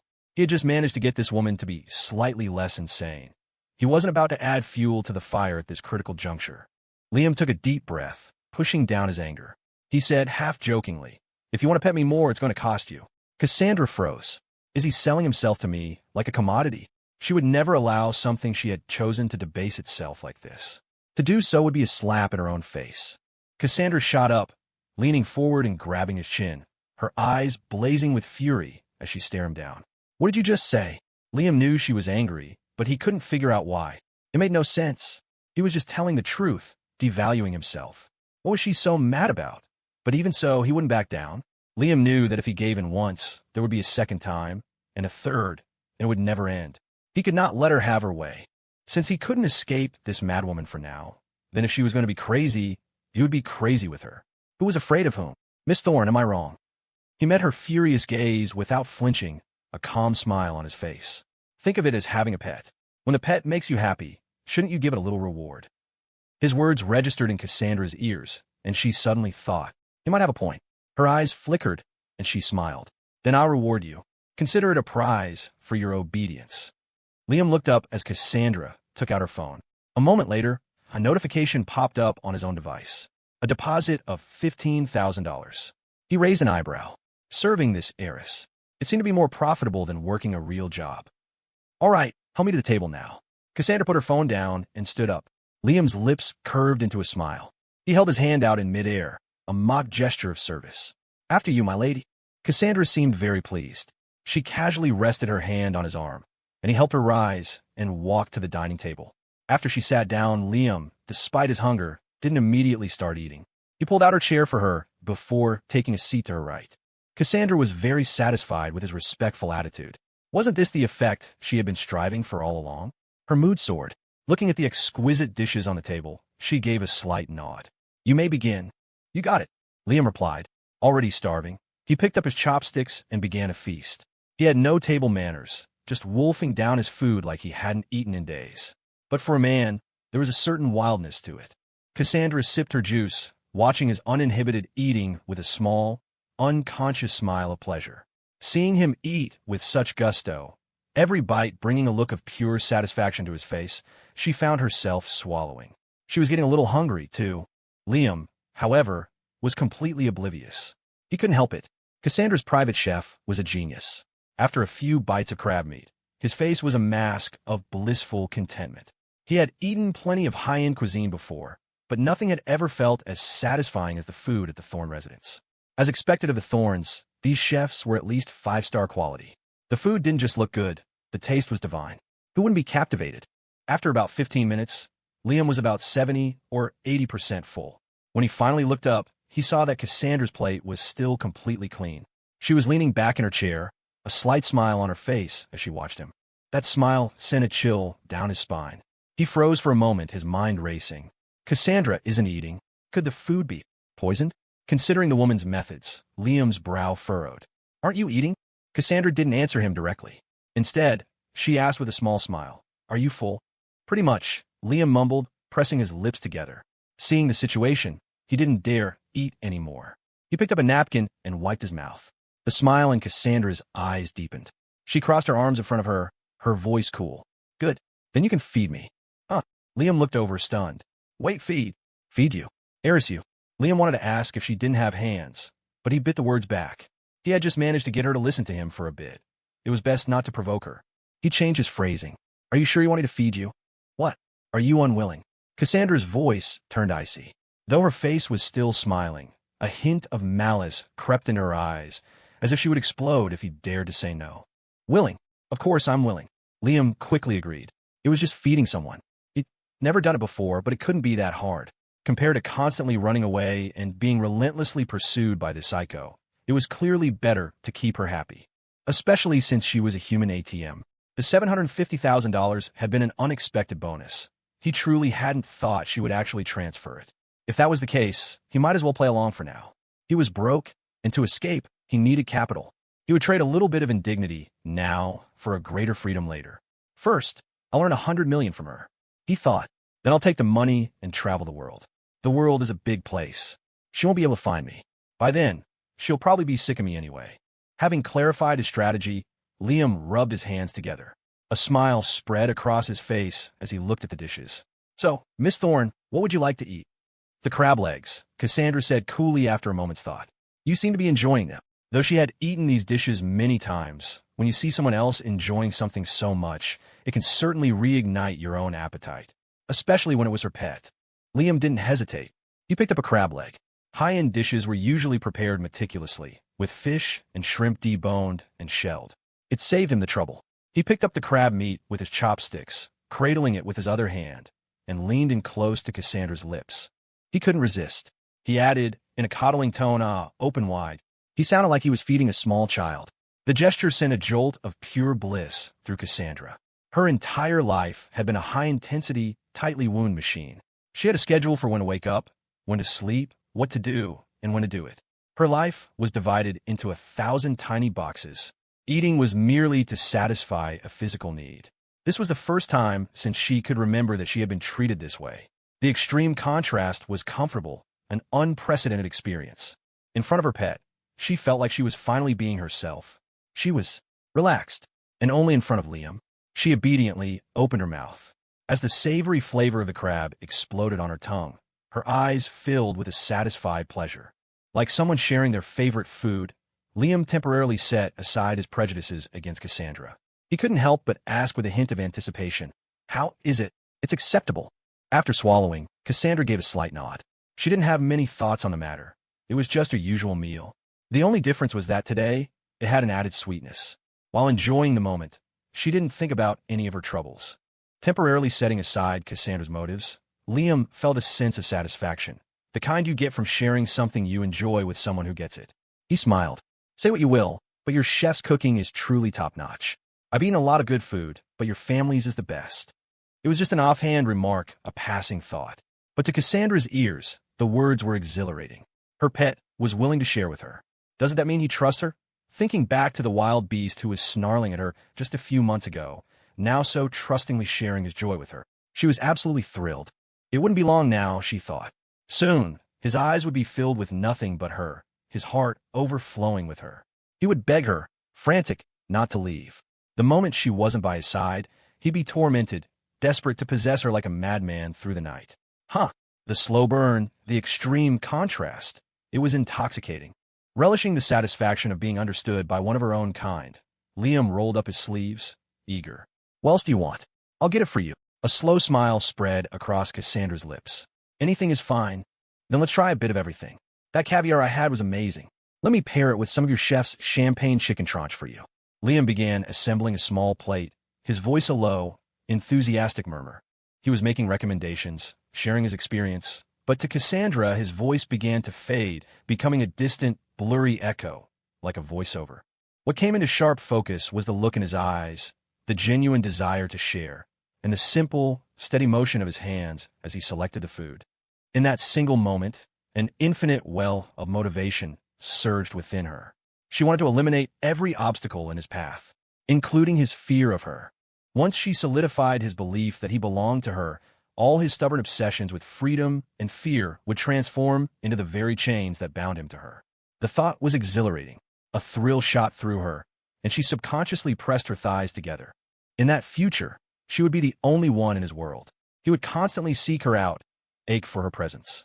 And when that day came, she would tell him that she would hold his leash forever, that she would never let her little dog lose his way. The fantasy sent a wave of pure pleasure through her entire body. She snapped back to the present. Liam's hand was right in front of her, a forkful of food poised at her lips. Almost instinctively, Cassandra opened her mouth, her taste buds once again ignited by the exquisite flavor. Meeting Liam's expectant gaze, she gave a slight nod, offering a direct, unadorned compliment. Delicious, right? I thought they'd be great together. Liam grinned, already moving to create the next pairing. Cassandra delicately licked her lips, her gaze on Liam growing hotter. There was nothing more gratifying than breaking a man who valued freedom above all else. It was the most exquisite form of entertainment, a completely new kind of thrill. Watching Liam sneak a bite for himself while composing another plate, the smile in Cassandra's eyes deepened. If you like it, she said coolly, I can have them make it for you every day. Every day. Liam's hand paused midair. He shot a glance at Cassandra. He had no intention of staying here that long. Love was something he'd already given up on, let alone a relationship with a walking-time bomb like her. Besides, after the inhuman torture she'd put him through, he'd have to be certifiably insane to develop any genuine feelings for her. Still, he'd learned a valuable lesson. For now, play along. After all, he was getting paid. It wasn't exactly a hardship. Liam didn't refuse. Of course. Thank you for your generosity, Miss Thorne. Yes, that sounded much better. Good performance, Cassandra praised softly, then gestured with her chin toward the coffee table. Liam's eyes lit up. Ooh, another award? He practically scrambled over, picked up his phone, and presented it to her with both hands. But this time, he saw no transfer notification. Instead, she tapped open her contacts, selected Evelyn Reed's profile, and sent a voice message. When you get back, sort through that drawer of keys and bring them to me. Liam froze. Keys. A second later, Cassandra's voice washed over him again. From now on, whenever you want to go out, just ask me for the keys to whichever car you'd like to drive. TSK. Liam was visibly disappointed. He would have much preferred cash. Money was only real when it was in his own hands. Still, Cassandra was as good as her word. In just a short time, he'd already netted $765,000, plus unlimited access to the Thorne family's fleet of luxury cars. At this rate, his little goal of $100 million wasn't so far off. He should be happy. Liam put on a show of ecstatic gratitude. You're too generous, Miss Thorne. Thank you. I would do anything for you. It was an act, of course, laid on a little thick. But Cassandra seemed to eat it up, visibly pleased by his fawning. Then again, her eyes narrowed, and her voice turned into a menacing whisper. You could drive any car you wish. However, All of my cars are equipped with tracking systems. If you're thinking of running, I wouldn't.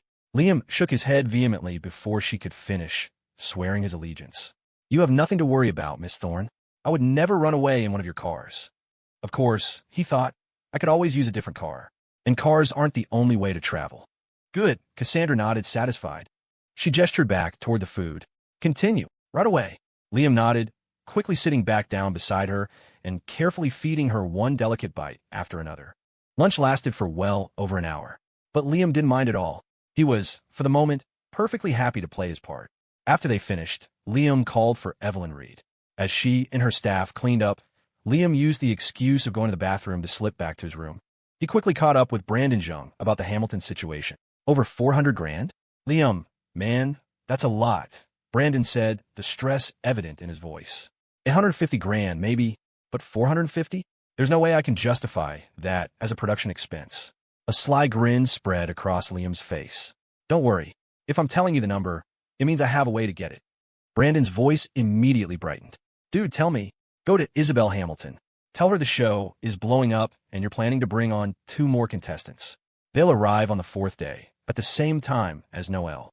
That's it. Brandon was stunned. That's it, Liam said cheerfully. Just do as I say. All right. I'll message her right now. After hanging up, the smile on Liam's face deepened. Others might not know it, but he knew the Hamiltons. They were all ridiculously proud, especially now that they were coasting on his hard work. They were arrogant and out of touch.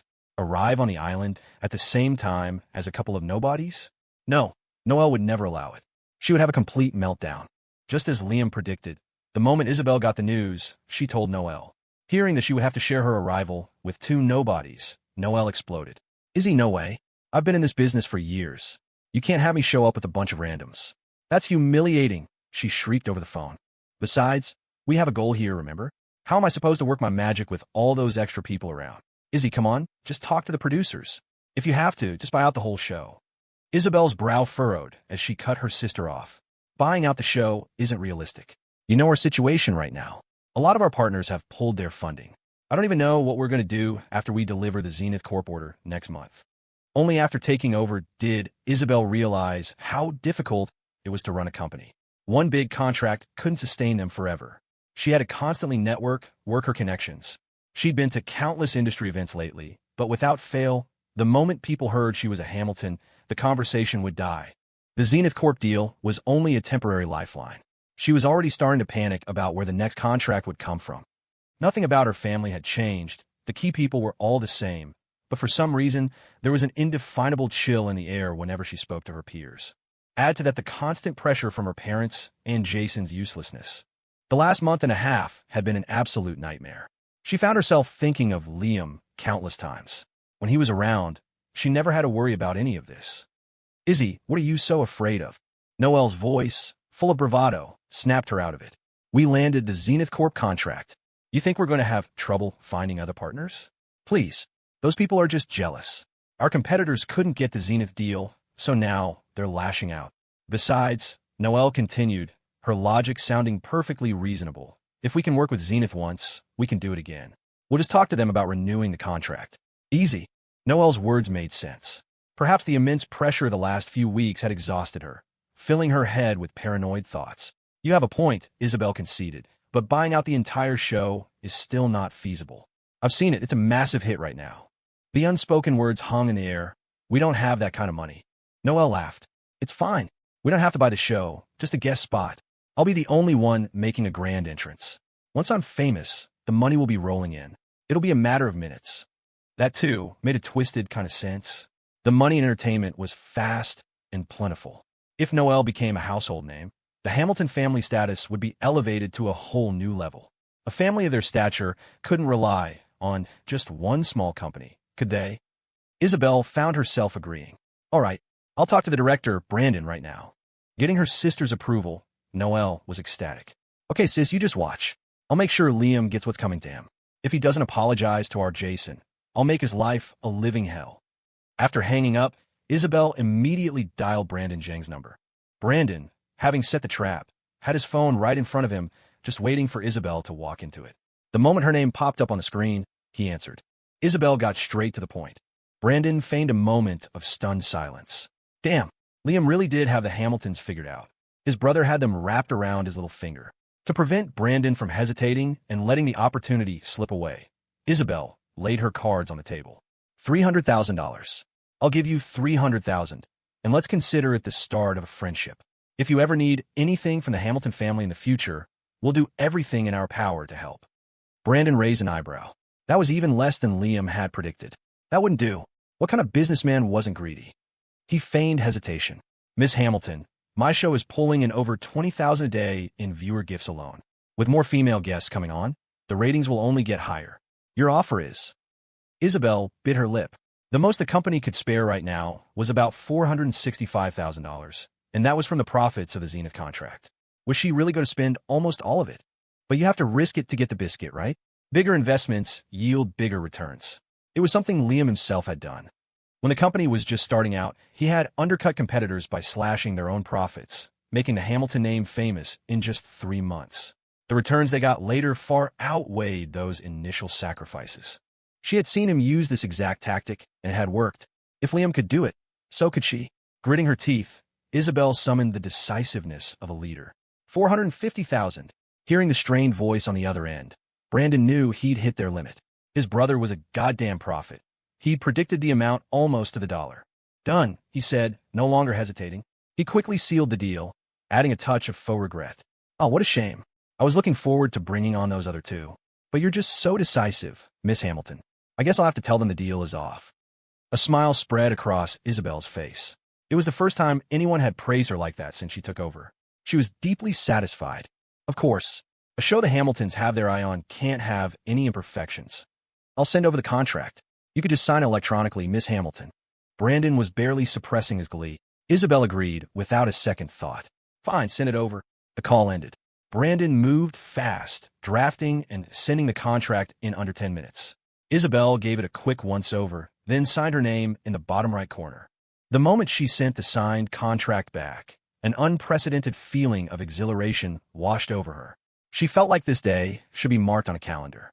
It was the day she went all in, the day she made a major, decisive move. Thrilled, she sent a message to Jason.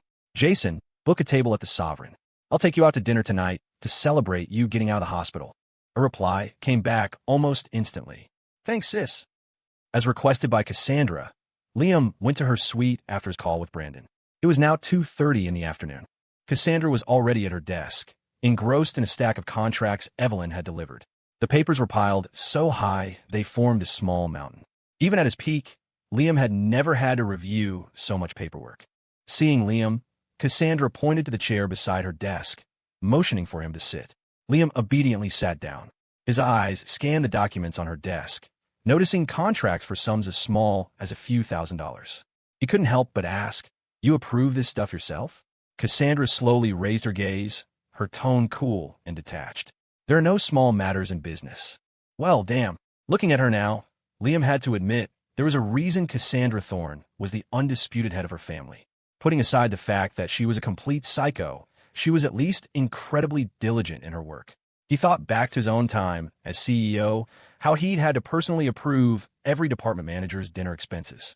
He found a strange sense of kinship in her work ethic. And that was precisely why he wanted nothing to do with the Thornes. When he was younger, all he'd ever wanted was to be a CEO, surrounded by beautiful women and luxury cars, admired by everyone. But when he finally achieved it, he discovered it wasn't what he'd imagined. He had to be sharp at all times, the leader for hundreds of employees who depended on him for their livelihood. If he failed, hundreds of lives would be thrown into chaos, their fortunes downgraded by fate. And he had to bear the enormous risk of debt and losses. When he finally found a moment of leisure, he thought he could relax. But having already satisfied his desire for money, he found that the women, the cars, all those shallow, cheap thrills no longer brought him any real joy. He was already at the top of his circle. The only desire left was to climb higher. But no matter how high he climbed, the ending was always the same. The higher the peak, the greater the risk, the narrower the path. So he got tired. He checked out. The Thorne family was surely the same. From the day Cassandra was born, her life had been locked in, surrounded by the same people, the same business. While she had probably never wanted for money, being the heiress of a reclusive, powerful family wasn't easy. To ensure the family's legacy, to keep the Thornes at the top, She had probably never had a chance to live her own life. Looking at Cassandra, engrossed in her work, an unfamiliar wave of pity washed over Liam. He pitied her for the fate that had been decided for her from the very beginning, a fate she could neither refute nor escape. But he quickly dismissed the thought. They were from two completely different worlds. How could he possibly understand her using his own judgment? Maybe this was the exact life she wanted. Pity? He should save the pity for himself, for being targeted by a demon like her. You seem bored. As Liam was lost in thought, Cassandra's icy voice broke the silence. He blinked, his gaze returning to her. She hadn't looked up, her eyes still fixed on the document in her hand, her expression so indifferent it was as if she hadn't spoken at all. Liam was taken aback. Me? Bored? Cassandra didn't answer.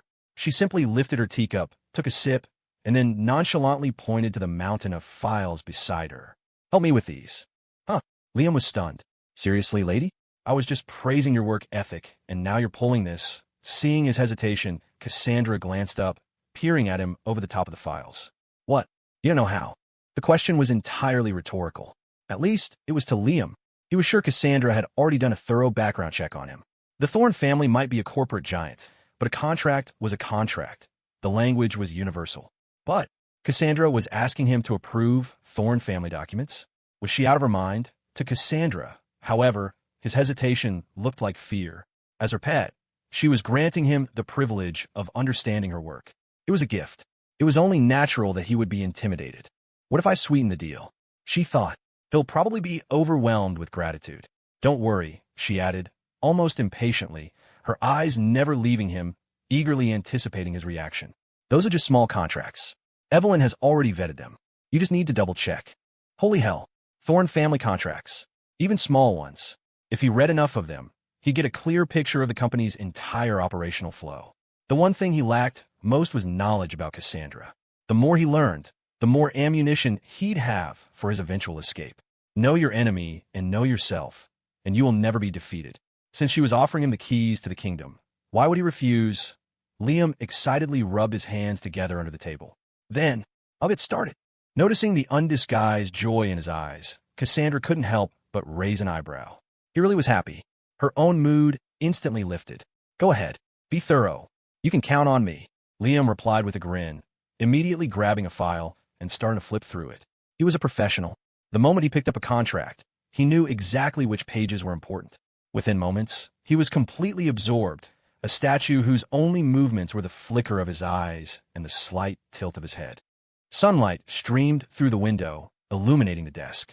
It was the middle of the afternoon, a quiet, leisurely time. The hotel was silent. The only sounds in a room, the soft rustle of turning pages, the faint chirping of birds outside, and the distant roar of waves crashing against the shore. In this time and place, Cassandra, who had always worked alone, suddenly had someone by her side. He sat right next to her, silent and still, yet visible every time she glanced up. The feeling was surprisingly peaceful. In that moment, Cassandra felt as if her soul had been purified. After watching Liam for a few seconds, Cassandra had to admit it. The man was brilliant. It usually took her 3 minutes to review a contract. Liam did it in less than 2. That meant he knew exactly what to look for. This man was just too damn good. She was already finding herself drawn to him. Seeing Liam finish one file and reach for the next, Cassandra turned back to her own work. The tranquil time passed quickly. At one point, Evelyn Reed pushed the door open to deliver afternoon tea and stopped dead in her tracks. The sight of the two of them, sitting side by side, diligently approving documents, made her eyes go wide. The boss was letting Liam review company files. Oh my God, but she had to admit, they actually looked kind of good together, like a real couple. Carefully placing the tea on a nearby table, Evelyn couldn't help but sneak another glance at this historic scene. She had originally thought Liam was just some classless nouveau riche upstart, but seeing him so focused, he looked a bit like her boss. What's wrong with me? Evelyn suddenly thought. Am I starting to think he's actually worthy of her? As the door clicked shut behind her, she swallowed hard. She suddenly felt like she could really ship these two. The work they had planned to take 4 hours was finished in less than 2, thanks to their combined efforts. The efficiency far exceeded Cassandra's expectations, which meant there was now some unexpected free time. Time to do something more interesting. Your show starts at 6, doesn't it? Cassandra asked suddenly, her eyes fixed on Liam as he tidied the files. Liam's hands paused. He answered honestly, around 6, yes. But it's better to be there by 5:30 for makeup and prep. Even 30 minutes was 30 minutes. He didn't have to be here. Cassandra raised an eyebrow, her gaze deepening. She tapped her phone screen on the desk, the rhythmic thump, thump, thump echoing like stones dropping on Liam's heart. A shiver ran down his spine. He asked cautiously, "Is there something you need, Miss Thorne?" She didn't answer right away. A faint smirk played on her lips as she parted them, her tongue darting out to lick a glistening canine tooth. "What do you think?" Her tone was brazen and domineering, sending a tremor through Liam's entire body. He glanced at the time. It was just after 4. That left an hour and a half until 5:30. Surely Cassandra wasn't thinking. He cleared his throat calmly. "Miss Thorne, I don't think we have enough time." He hoped she'd get the hint. After what they had already been through together, she should know full well that a mere 90 minutes was nowhere near enough for him to perform. Especially since today, he was conscious and fully aware. He would restrain himself as much as possible, not rush things just to get it over with. To his surprise, Cassandra let out an amused, "Oh." Her voice rose at the end, laced with a clear, challenging disbelief. If you looked closely, you could even see an unspoken anticipation. Anticipation? Wait a second, was she actually addicted? He really didn't have much experience in that department. The first few times, he had been completely passive. No one is an expert on their first try. But things were different now. After a few rounds, he had a much clearer handle on himself. Naturally, his technique had improved. If he tried him now, she'd know. He was a different man. A single hour wasn't even enough for him to get started. Well then, she purred, the bloodlust and desire in her eyes intensifying. "I'd really like to try." It was the second day. She hadn't been able to hold back since yesterday. It was like taking that first sip of an ice-cold beer after a long day. Once you start, you have to have another. She'd thrown down the gauntlet. If he refused now, wouldn't she look down on him? Besides, his current mission was to please her. He had no choice. Liam pressed his lips together, asking one last time cautiously, "Are you sure?" If he took the lead, he wouldn't be showing any mercy. Without answering directly, Cassandra kicked her chair back, swinging her legs up onto the desk. Her black slippers dangled, revealing the pale, delicate skin of her ankles. The hem of her black skirt swayed in the air, each movement sending a jolt through Liam's heart. She tilted her head back, her gaze locking onto his, sensual and unwavering. "Carry me," she commanded, her voice slow and deliberate. "All right, you asked for it." Liam's eyes darkened. He stepped forward until he was standing beside her. As he bent down, his voice was a low whisper. "I hope you don't regret this, Miss Thorne." His voice was light, but his touch was searing as his arms made contact with her skin. The words were laced with a potent, predatory aggression. Cassandra's eyelids fluttered open, her anticipation growing. This was what she loved, his untamed, savage wildness. After he gently placed her on the bed, Cassandra turned on her side, propping her head up with a delicate hand, her expression a mix of haughty pride and smoldering desire as she watched him. Liam stood beside the bed, his hand reaching for the top button of his shirt, looking down on her. He didn't forget to ask, "Miss Thorne, there are no cameras in this room, are there?" It was a ridiculous question, but it served to break the tension.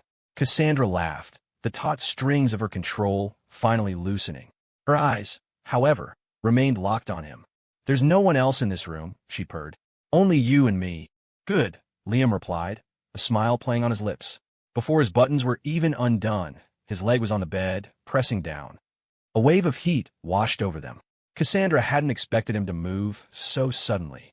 Her eyes widened in surprise. But in the next second, his voice, a complete reversal of his earlier tone, was a raw, plunging, frenzied whisper in her ear. "Welcome to my domain, Miss Thorne." "Brandon, it's 5:40. The show is about to start, and Mr. Lynn still isn't down. I can't get up to the 7th floor, and he's not answering his phone. What do we do?" In the hotel lobby, a production assistant named Louis was pacing frantically. Brandon Jung was stunned. Liam was always punctual. He could be a slacker sometimes, but he never missed a commitment. "Don't panic, let me ask," Brandon said, frowning. He hung up and called the hotel front desk. After explaining the situation, the hotel manager's voice was full of apology. "Director Jung, there's nothing I can do. The 7th floor is reserved for VIPs. No one is allowed up without permission. That's what you said the last few times I called. My cast member is staying up there. Who the hell is it that requires this much security?" Brandon was clearly losing his temper. The manager remained apologetic. "I'm sorry, I don't know either. The order came from above. Perhaps you could postpone the show." "Are you kidding me? Everything is scheduled. How can I postpone it? What am I supposed to tell the viewers?" Brandon swore, but it was clear the manager couldn't help. He hung up in frustration.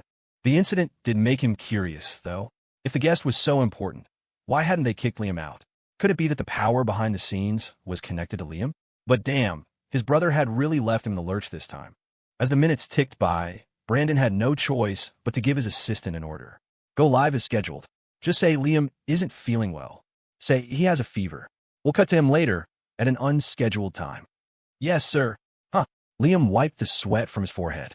The AC was blasting, but he was drenched. He glanced at the time, and his eyes went wide. His movements immediately stopped. It's almost 6, Miss Thorne. Next time for sure, he said, starting to get up. But Cassandra, dazed and limp, barely opened her eyes. Her hand shot out unconsciously, grabbing his arm, pulling him back down. She murmured a single, soft word. Continue. Her voice was faint, but it carried an undeniable command. Liam was breathing heavily. But I'm going to be late for work. Cassandra squinted at him, a single eyebrow raised. You're already late. What's a little longer? Fine. You said it. Liam tossed his clothes aside and, like a wolf, pounced once more. Where's my factory guy? Production team. What are you doing? Where is he? Who the hell tunes into your live stream on time if it's not to see the factory guy? Seriously? Are you just going to make Riley Thorne carry the whole show by herself? The moment the live stream started and the camera locked on Riley, the chat exploded. On screen, Riley was sitting quietly reading a book, and the camera was only showing her back. They weren't even giving her a proper shot. The hundreds of thousands of viewers who had been waiting patiently were massively disappointed. In an instant, the show's official social media accounts were spammed into oblivion. Even when Brandon Jung personally posted an explanation that Liam was sick, the angry comments kept flooding in. All because Liam was absent. They didn't dare give Riley a close-up or even turn on her mic, because her expression was thunderous. Ugh, I can't with these two, she muttered to herself, just off mic. Having fun in their room while I have to be on camera by myself. Earg, why am I the one who has to suffer? Can't you two just show up to work on time? Facing away from the camera, Riley was practically tearing the stuffing out of the giant teddy bear in her lap. She was filled with righteous indignation. She just didn't get it. Liam had rejected her sister's gift, which meant he didn't like her, right? So if he didn't like her, how could they be holed up in a room together for this long? Was brother Liam just playing hard to get? The logic didn't add up. Riley counted on her fingers. Liam didn't like her sister, but her sister liked Liam. That meant it was a forced relationship. But the problem was, when Liam was on the boat, he seemed so at ease, so free. How could he willingly become her sister's prisoner? It was now 6:30. As far as she knew, Liam had gone to her sister's room at 10 this morning. That was 8.5 hours ago. Could that really last that long? Riley was baffled. If you calculated it out, that was a third of the day spent on that. There'd be no time left to just chill and be a deadbeat. Wait. Hold on. If she thought about it that way, if she managed to get those two together, wouldn't her sister be too busy to manage her? Then she wouldn't have to run off to some foreign country. She could stay right here and do whatever she wanted, and her sister wouldn't have the time to stop her. In a flash, the logic clicked into place. The only man fit to be her brother-in-law was Liam. She glanced at a crew member, then whipped around to face the camera, a brilliant smile spreading across her face. Brother Liam isn't feeling well and can't join the stream tonight. To make it up to all of you, how about I dance for you? Her voice was picked up by the microphone, and the viewers in the chat went wild. Is it the new group dance? I'll carry the flag for Riley. Riley's dancing. Everyone get your glow sticks ready. Guys, this is live. Riley's concert tickets cost thousands. Prepare to be amazed. As virtual glow sticks flooded the chat, Riley slowly stood up. A crew member shrewdly moved the chair out of the way. She set the giant bear down.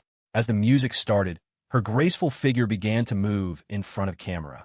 In an instant, the hashtag Riley Thorne Solo started trending, and the angry comments subsided. Seeing the situation stabilize, Brandon Jung, whose scalp was numb from all the backlash, finally breathed a sigh of relief. He stared at the live stream and swallowed hard.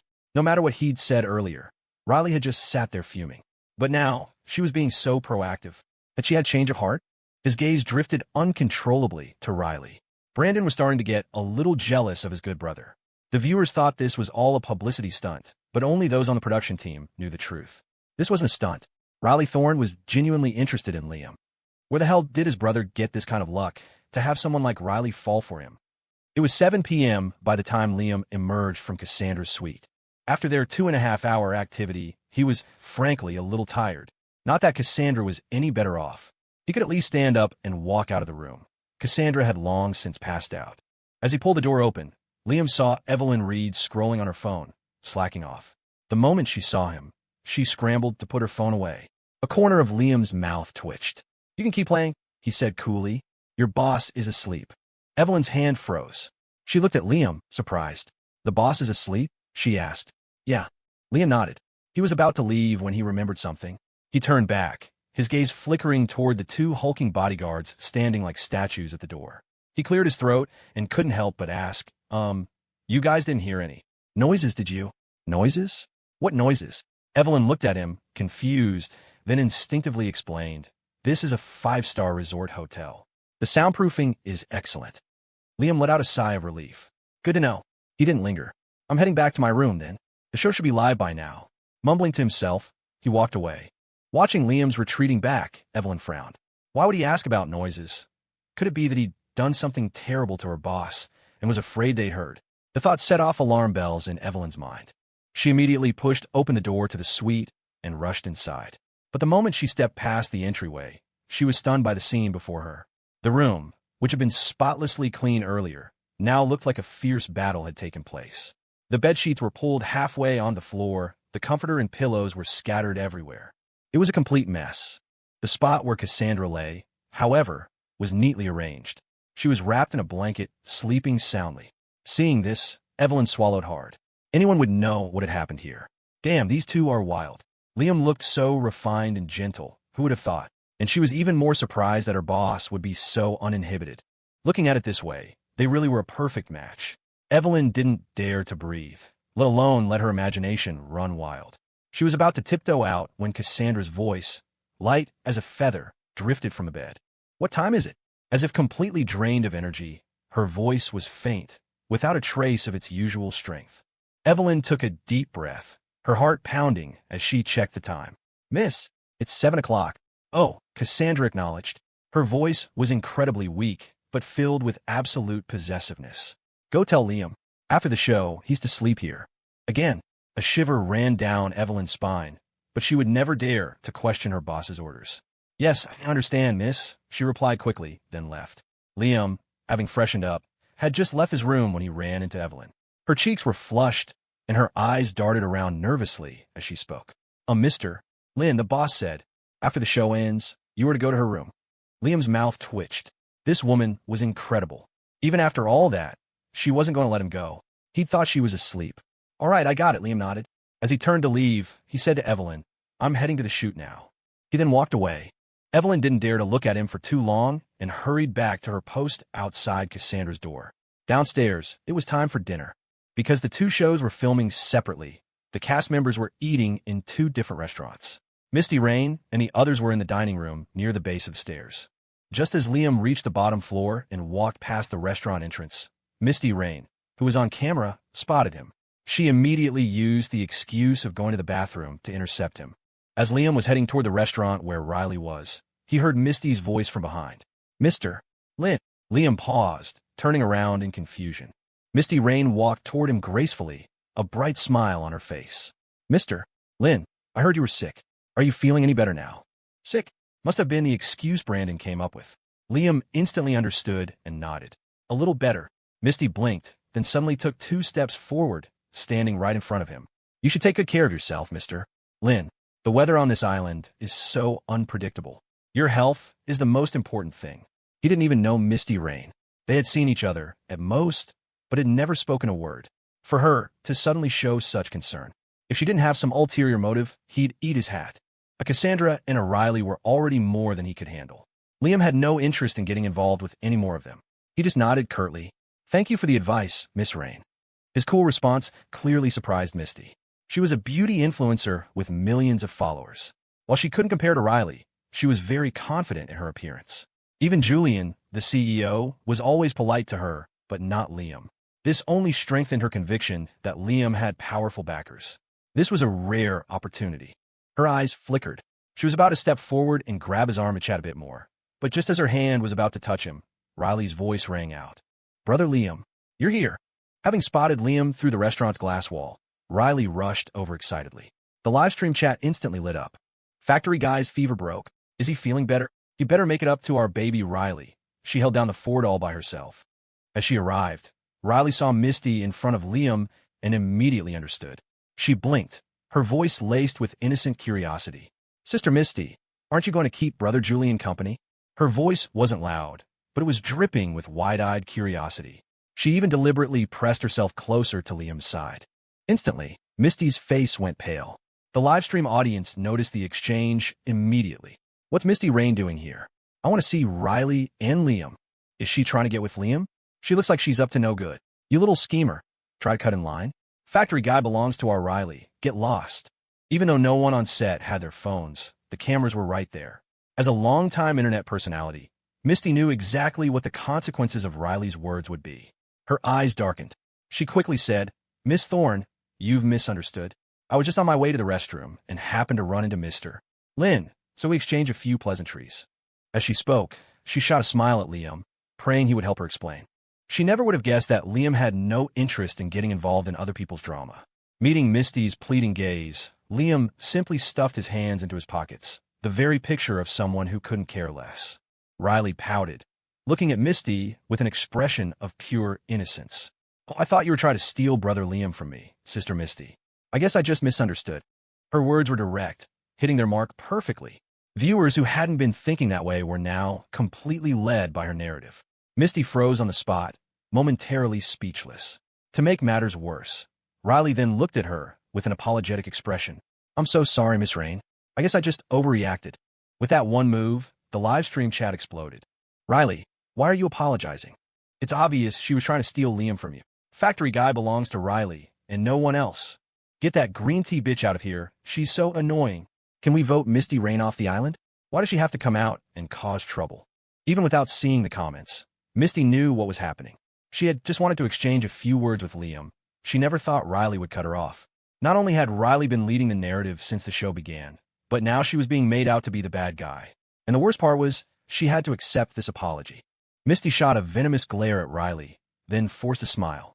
It's fine. I have to get back to filming anyway, so I won't disturb you." With that, she practically fled the scene. Off camera, after watching Misty's retreat, Riley looked at Liam expectantly. "Brother Liam, aren't you going to praise me? I just got rid of a green tea for you." Liam's mouth twitched. "Lady, as the person involved here, I'm pretty sure you're the real green tea." Still, Riley's actions had saved him a lot of trouble. To be honest, Liam had no idea why these women were all falling for him. He had done nothing. He was constantly late for filming.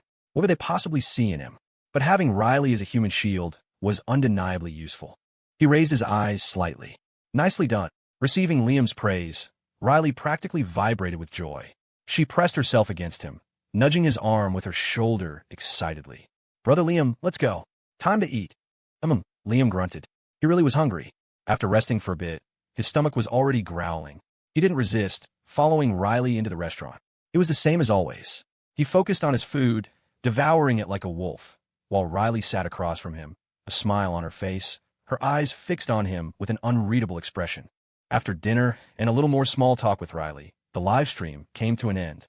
Though there hadn't been much physical contact, the audience was still shipping them like crazy. A romance should be a slow burn, they reasoned. Besides, they had only just met. This was already fast progress. When the broadcast ended, Liam went straight to Cassandra's suite. The recessed floor lighting was on, casting a warm, ambient glow throughout the room. The bedsheets and comforter had been tidied up, and Cassandra was lying on the bed, sleeping peacefully. Seeing this, Liam instinctively tried not to disturb her. After all, when she was asleep, he had to endure less of her torment. However, as the door clicked shut, Cassandra's voice drifted through the quiet room. "Work's over." Liam swallowed. "Yes," he answered truthfully. Cassandra shifted lazily, propping herself up. "Come here and massage my back." Walking around the foot of the bed, his gaze fell on her. The warm light caressed her face, and Liam couldn't help but marvel. She truly was beautiful. Sweat-dampened strands of hair clung to her cheeks, framing her exquisite features. Her expression, usually so noble and cold, now held a trace of alluring charm.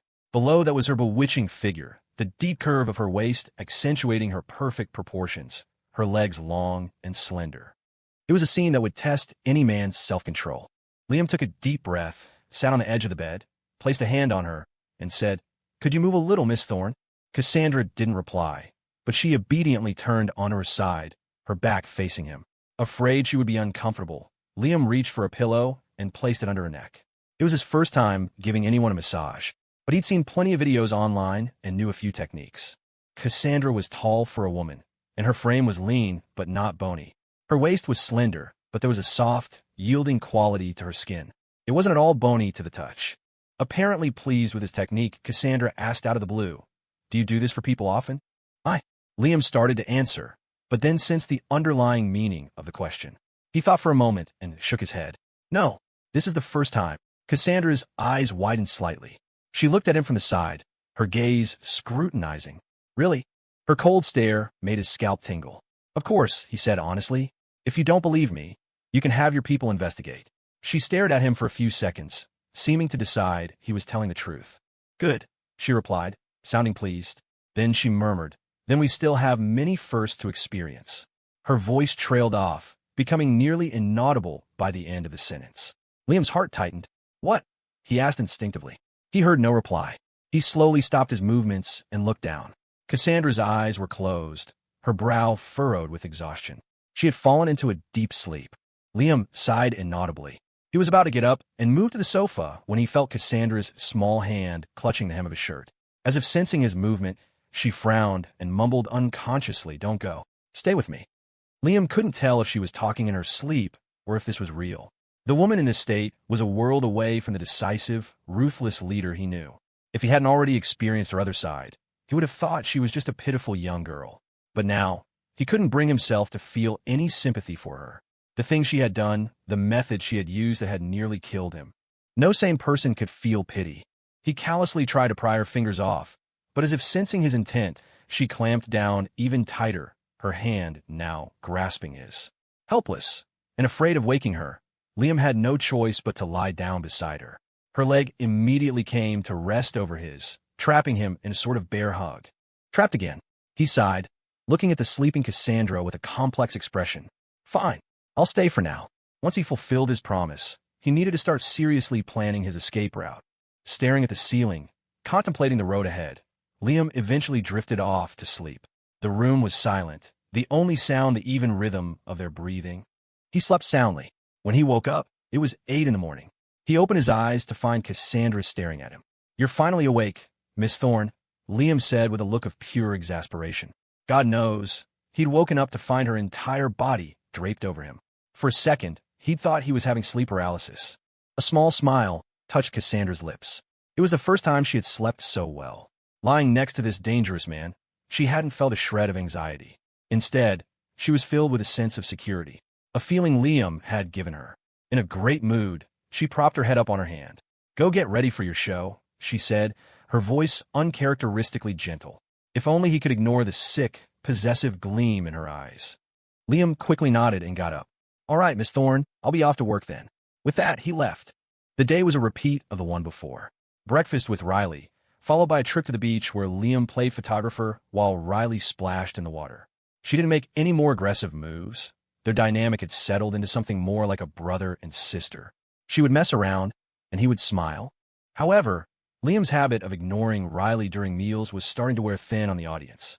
There had to be a limit to his aloof act, right? Every time he was on camera, he would wolf down his food like he hadn't eaten in weeks. What the viewers didn't know was that Liam was living a double life. While they thought he was just working out off camera, he was actually being shuttled between the Thorne sisters, filming during the day, and then spending his nights with Cassandra. His only time for himself was during meals. In just 2 days, despite eating massive amounts of food, he was visibly thinner. Liam had also underestimated Cassandra's possessiveness. Outside of filming, every single moment of his time belonged to her. It had now escalated to the point where he even had to use the bathroom in her suite. The feeling was becoming suffocating. Noel Hamilton arrives tomorrow. As Liam came out of the bathroom, Cassandra's voice, slow and deliberate, cut through the air from the sofa. Her scrutinizing gaze swept over him, a clear hint of a test in her eyes. At her words, Liam smiled. That's right. It was time for him to make his move. Noticing the fierce glint in Liam's eyes, Cassandra raised an eyebrow and said lazily, "Do you need my help?" "No need." Without a second thought, Liam flatly refused, adding, "As long as Riley is there, it's fine." He meant he would use Riley as a shield. Green tea versus green tea. The winner would be a sight to behold. He had no idea that this simple sentence would ignite a raging inferno of fury in Cassandra's heart. Why? Her voice was hoarse, simmering with a barely contained rage. She stared at him, her gaze a cold, sharp point. With her there, you don't need me? The air was thick with the bitter scent of jealousy. Liam could smell it, and he instantly understood. Cassandra was jealous. Ever since he'd realized she had feelings for him, he had tried to keep his distance. He couldn't handle her brand of love. If it weren't for their agreement, he never would have come to her room as promised. This twisted, abnormal romance was not what he wanted. He just hadn't expected her feelings to have already reached this level of intensity. Seeing the cold fire in her eyes, Liam sighed and explained, Riley has a certain talent for dealing with green tea types. Wouldn't it be more fun for us to watch them fight it out? His explanation landed. Cassandra understood. She raised an eyebrow, looking at him with surprise. So, he was just using her sister as a tool. Liam really was different with her now than he was before. He had refused her help on something she could solve with a single phone call, and instead suggested they watch the drama together. Us. The word struck Cassandra's heart like a hammer. In that moment, she suddenly felt that she was different from everyone else in Liam's eyes. He saw her as one of his own. An unexpected wave of joy washed over her, and her mood instantly brightened. A good idea, she praised, the anger in her eyes dissipating, replaced by a flicker of delight. But, she asked, how do you know she'll help you? Liam shrugged, nonchalantly, sinking into the sofa across from her. A gut feeling. Cassandra fell silent. She didn't press the issue. She would let Liam's plan play out. For everything else, she would be waiting. If he said the word, she would clean up the mess for him. Liam had no idea what was going through her mind. Seeing the smile return to the corners of her eyes, he let out a silent sigh of relief. Time flew by, and soon it was the next day. Liam was filming with Riley as usual. They had grown tired of the water sports, so they set up fishing rods on the beach. After all, a big show was about to start. At 9:30 a.m., the production team's boat appeared on the horizon. The moment he saw it, a smirk played on Liam's lips. Off camera, he said to Riley with a grin, the show's about to begin. What show? Riley turned her head, confused. She had spent all her free time planning her fabulous new life in the States and hadn't bothered to keep up with the gossip. Liam didn't answer, just watched silently as the boat approached the shore. The camera panned to follow it. On board, Noel Hamilton appeared, dressed in a haute couture gown. She smiled at the camera and began her introduction. Hi everyone, I'm Noel Hamilton from Hamilton Logistics. I'm so happy to be joining the show. As she introduced herself, the live stream chat exploded. Is this a new guest?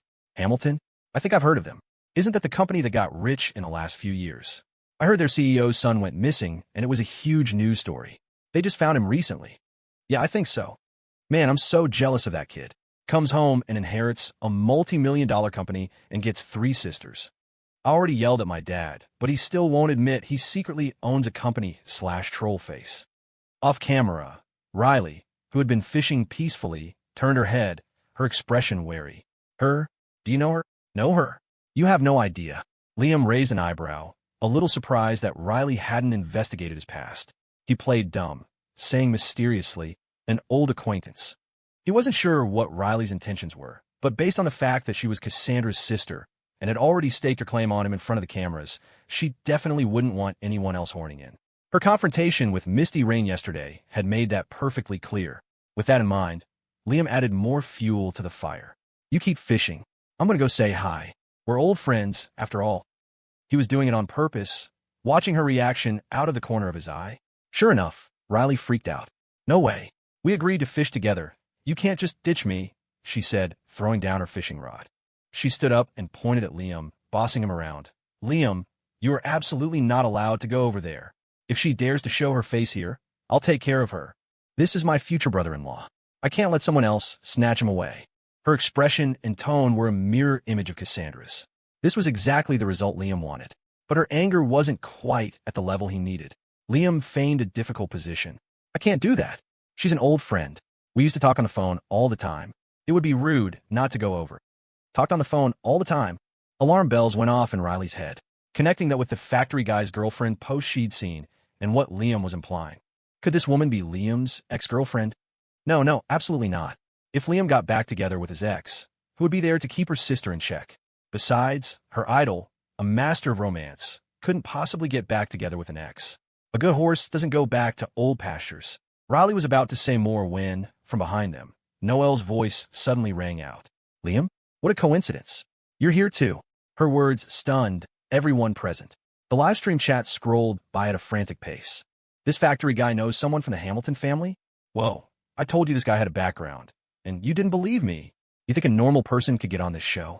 I think I remember something. Wasn't there a news story about a Liam beating up a Jason Hamilton? Holy crap, could it really be them? Damn, this is getting good. Pass the popcorn. This show is insane, guys. I love it. Meanwhile, Misty, Rain, and the others, who had been watching from a distance, were also shocked. Could it be that Liam's backer was the Hamilton family? But a book out the entire 7th floor. That seemed beyond the Hamiltons' means. Before Liam could even move, Riley stepped in front of him, glaring daggers at Noel. Ex-girlfriends can go die in a ditch for all I care, she thought. There's no way Noel is getting past me today. Liam belongs to my sister. Seeing this, Noel was a little surprised. But her next sentence was like a stone dropped into a calm lake, sending ripples of shock through the crowd. You seem to be doing pretty well for yourself. After you assaulted my brother and framed him for a near-fatal car accident. All those things, you still haven't apologized. I knew it, it's him. I knew that factory guy name sounded familiar. Wasn't he fired from Zenith Corp because of this? Wait, why would the show cast someone like this? The guy has serious character issues. I've been shipping them for days, and now you're telling me he's a scumbag? I don't know. He doesn't seem like the type. In an instant, the internet was buzzing. The hashtag Noel demands apology shot to the top of the trending list, with over 200 million views. Riley was stunned. She whipped her head around to look at Liam, shocked. She's not your ex-girlfriend? Noel let out a short, sharp laugh. She looked at Riley, her expression deceptively friendly. Little sister, don't tell me you were fooled by him. He's a heartless piece of work. I won't let you talk about brother Liam like that. Riley snapped, her eyes blazing as she stared down Noel. Seeing this, Noel shot a surprised look at Liam. You really are good, aren't you? You got them all wrapped around your little finger. If she hadn't realized in time that Liam had never intended to make her famous, she too would have been moved by his righteous act. He had told her he'd spent money to pull strings for her, told her to just focus on her acting, when in reality, it was for a bit part in some third-rate production. And she had actually been grateful to him. Thinking back on how she'd been deceived, Noel's patience ran out. Her face contorted with anger as she glared at Liam. Well, when are you going to apologize to my brother? Faced with such an accusation, Liam just found it amusing. He raised an eyebrow, ignoring Noel completely and turning instead to Riley. Miss Thorne, do you think what she's saying is true or false? Riley, still standing protectively in front of him, blinked. She looked up at Liam, then shook her head without a moment's hesitation. False. Liam was genuinely surprised. He'd expected her to say she wasn't sure, or something similar. You trust me that much? He asked. Of course. Riley nodded firmly. I know what kind of person you are, brother Liam. I can make my own judgments. Her declaration stunned everyone. The live stream chat exploded again. Miss Thorne, you can't judge a book by its cover. Maybe you should dig a little deeper. I don't think Liam seems like the type to assault someone either. Besides, if he really beat up a Hamilton, you think they wouldn't have retaliated by now. Exactly. They didn't even call the cops. I bet this whole thing is fake. Then why would Noel slander Liam? For clout, obviously. On the beach, Noel's face turned pale as she heard Riley's words. Her voice became shrill. Your own judgment? He almost got Jason killed in a car accident. These are facts. What kind of good person do you think you know?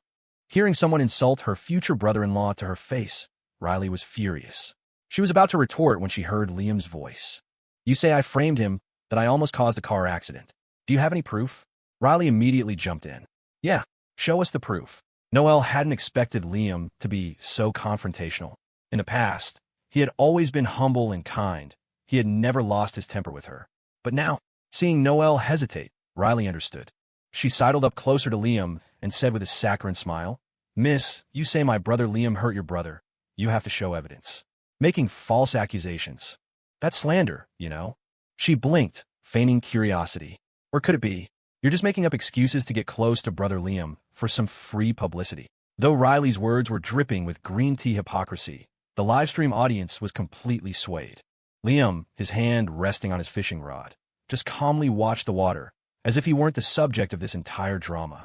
Noel was clearly losing. Her face was ashen.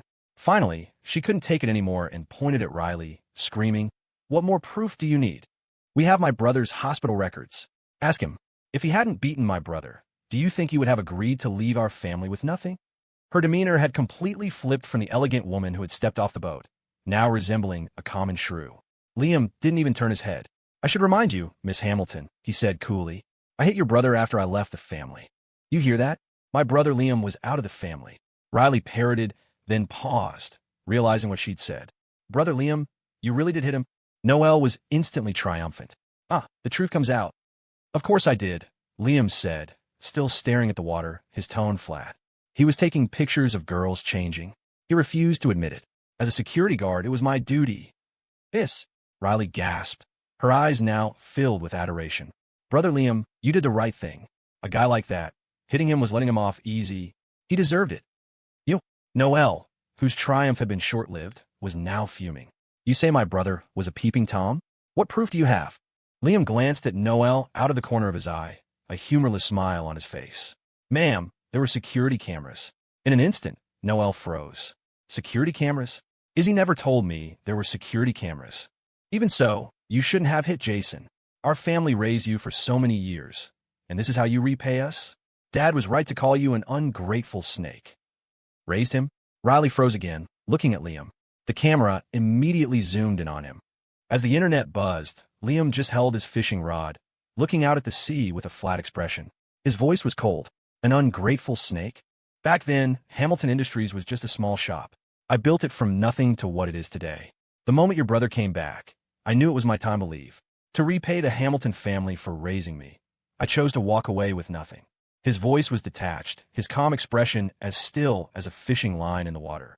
He slowly turned his head, his eyes empty as he asked, So tell me, Noel, do you think that wasn't enough? He spoke as if he were telling someone else's story, but his tone sent shockwaves through the audience.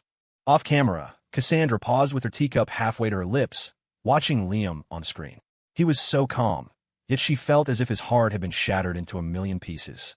Only someone who had experienced the depths of sorrow could possess such an emotion. For no reason at all, her heart ached for him. Riley stared at Liam with wide eyes. As the first to react, she forgot her sister's warnings. She couldn't stop herself from grabbing Liam's arm tightly, her eyes filled with sympathy. Brother, don't hold it in. It's okay to cry if you want to. That's so tragic. Is that why Factory Guy is so jaded? If that happened to me, I'd have a total breakdown. And he left the company to them. Factory Guy, what am I supposed to say to you? The Hamiltons are so shameless. Just the other day, I saw that Penelope Hamilton showing off a new bag on TikTok. In an instant, the entire livestream audience was moved. Seeing the pity in Riley's eyes, Liam felt a sudden urge to laugh. Cry? What'd I cry about? For them? He subtly pulled his arm away and turned back to the sea. Noel's face was deathly pale. Realizing the cameras were still on her, she raised her voice. Liam, don't you dare twist the truth. It was you who framed Jason time and time again. You tampered with his brakes. If my sister hadn't discovered it in time, Jason would be dead. Growing more agitated, Noel seemed to throw all caution to the wind. Dad was right to kick you out. What, voluntarily leaving with nothing? You're nothing but an ungrateful snake. What proof do you have that my brother Liam did it? Before Liam could respond, Riley shot back. I think the one twisting the truth is you green tea bitch. You're the green tea bitch. If he says he didn't do it, let him show the proof. Noel's eyes were red with rage. The atmosphere was thick with tension. Faced with the two warring women, Liam hadn't originally planned to rehash the past. The Hamiltons had, after all, raised him. He wasn't a heartless person. But now, since they insisted on dragging him through the mud time and time again, he wouldn't be showing any mercy. Liam turned his head slowly, his gaze landing on Noel. Are you sure you want to show the proof? He asked softly. Show it. Show it if you have the guts. Noel was so incensed she didn't even stop to analyze the meaning behind his words, just reflexively screamed her demand. Liam shrugged nonchalantly and handed his fishing rod to Riley. Miss Thorne, could you hold this for me? Riley's mouth twitched. Seriously, dude? At a time like this, you're still worried about your stupid fish? Though she was complaining internally, she obediently took the rod. Liam slowly stood up, his height giving him a commanding presence as he looked down at Noel. All right, he said, his voice dropping. You asked for this. He turned to a nearby crew member. Could you please bring me my phone? Brandon Jung had anticipated this, so Liam's phone had already been brought to the island and was in the hands of cameraman. As she watched the cameraman hand the phone to Liam, a flicker of doubt entered Noel's mind. Could it be? He really has something. No. Jason had been raised by a simple farming family. He was tempered by hardship. He was a good person. After he returned, the family had worried he'd be corrupted by money. But for the past 2 months, aside from a few curious visits to high-end places, he had been incredibly well-behaved. Their parents cooked lavish meals for him, 10 dishes at a time, and Jason would complain it was wasteful. Such a sensible, sweet kid would never frame someone. Liam, on the other hand, was a silver-tongued devil. So he'd helped the company achieve some success. What was the big deal? To be so petty about it? What kind of man was he? Liam was just bluffing. Realizing this, Noel glared at Liam, her voice dripping with scorn. Liam, I used to be grateful to you for everything you did for us. But now I see you're just a deeply manipulative person. I'm an adult now, Noel said, doubling down, convinced he was bluffing. You can't fool me. In reality, Liam wasn't paying her any attention at all. He turned his head to Riley. Miss Thorne, mind if I use your account to post something? Riley immediately nodded. Of course, no problem. I have more followers. Use my account. She took Liam's phone, logged into her own social media, and handed it back. Here.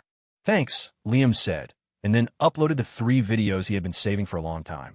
There was one of Jason secretly spiking his own drink, one of him faking a fall in the office, and most importantly, one showing him sabotaging the brakes in the car. The viewers, on the front lines of the drama, had never had such a satisfying meal. Instantly, Riley's follower count, which had been at 5 million, jumped by 300,000, and the numbers were still climbing. In just 3 minutes, the post was trending, marked with a bright red #viral tag. #Noel got owned viraluser comments. Never had such a satisfying serving of tea. Factory guy, you are my god. El Mayo, is this how rich families operate? These schemes are older than my grandpa. What rich family? They're just a small company. They were only doing okay when Liam was there. I heard all their partners have pulled out now. Is this company about to go bankrupt? Is Noel just trying to clout chase? I can't, you guys. Go look at the terrible movies Noel has been in.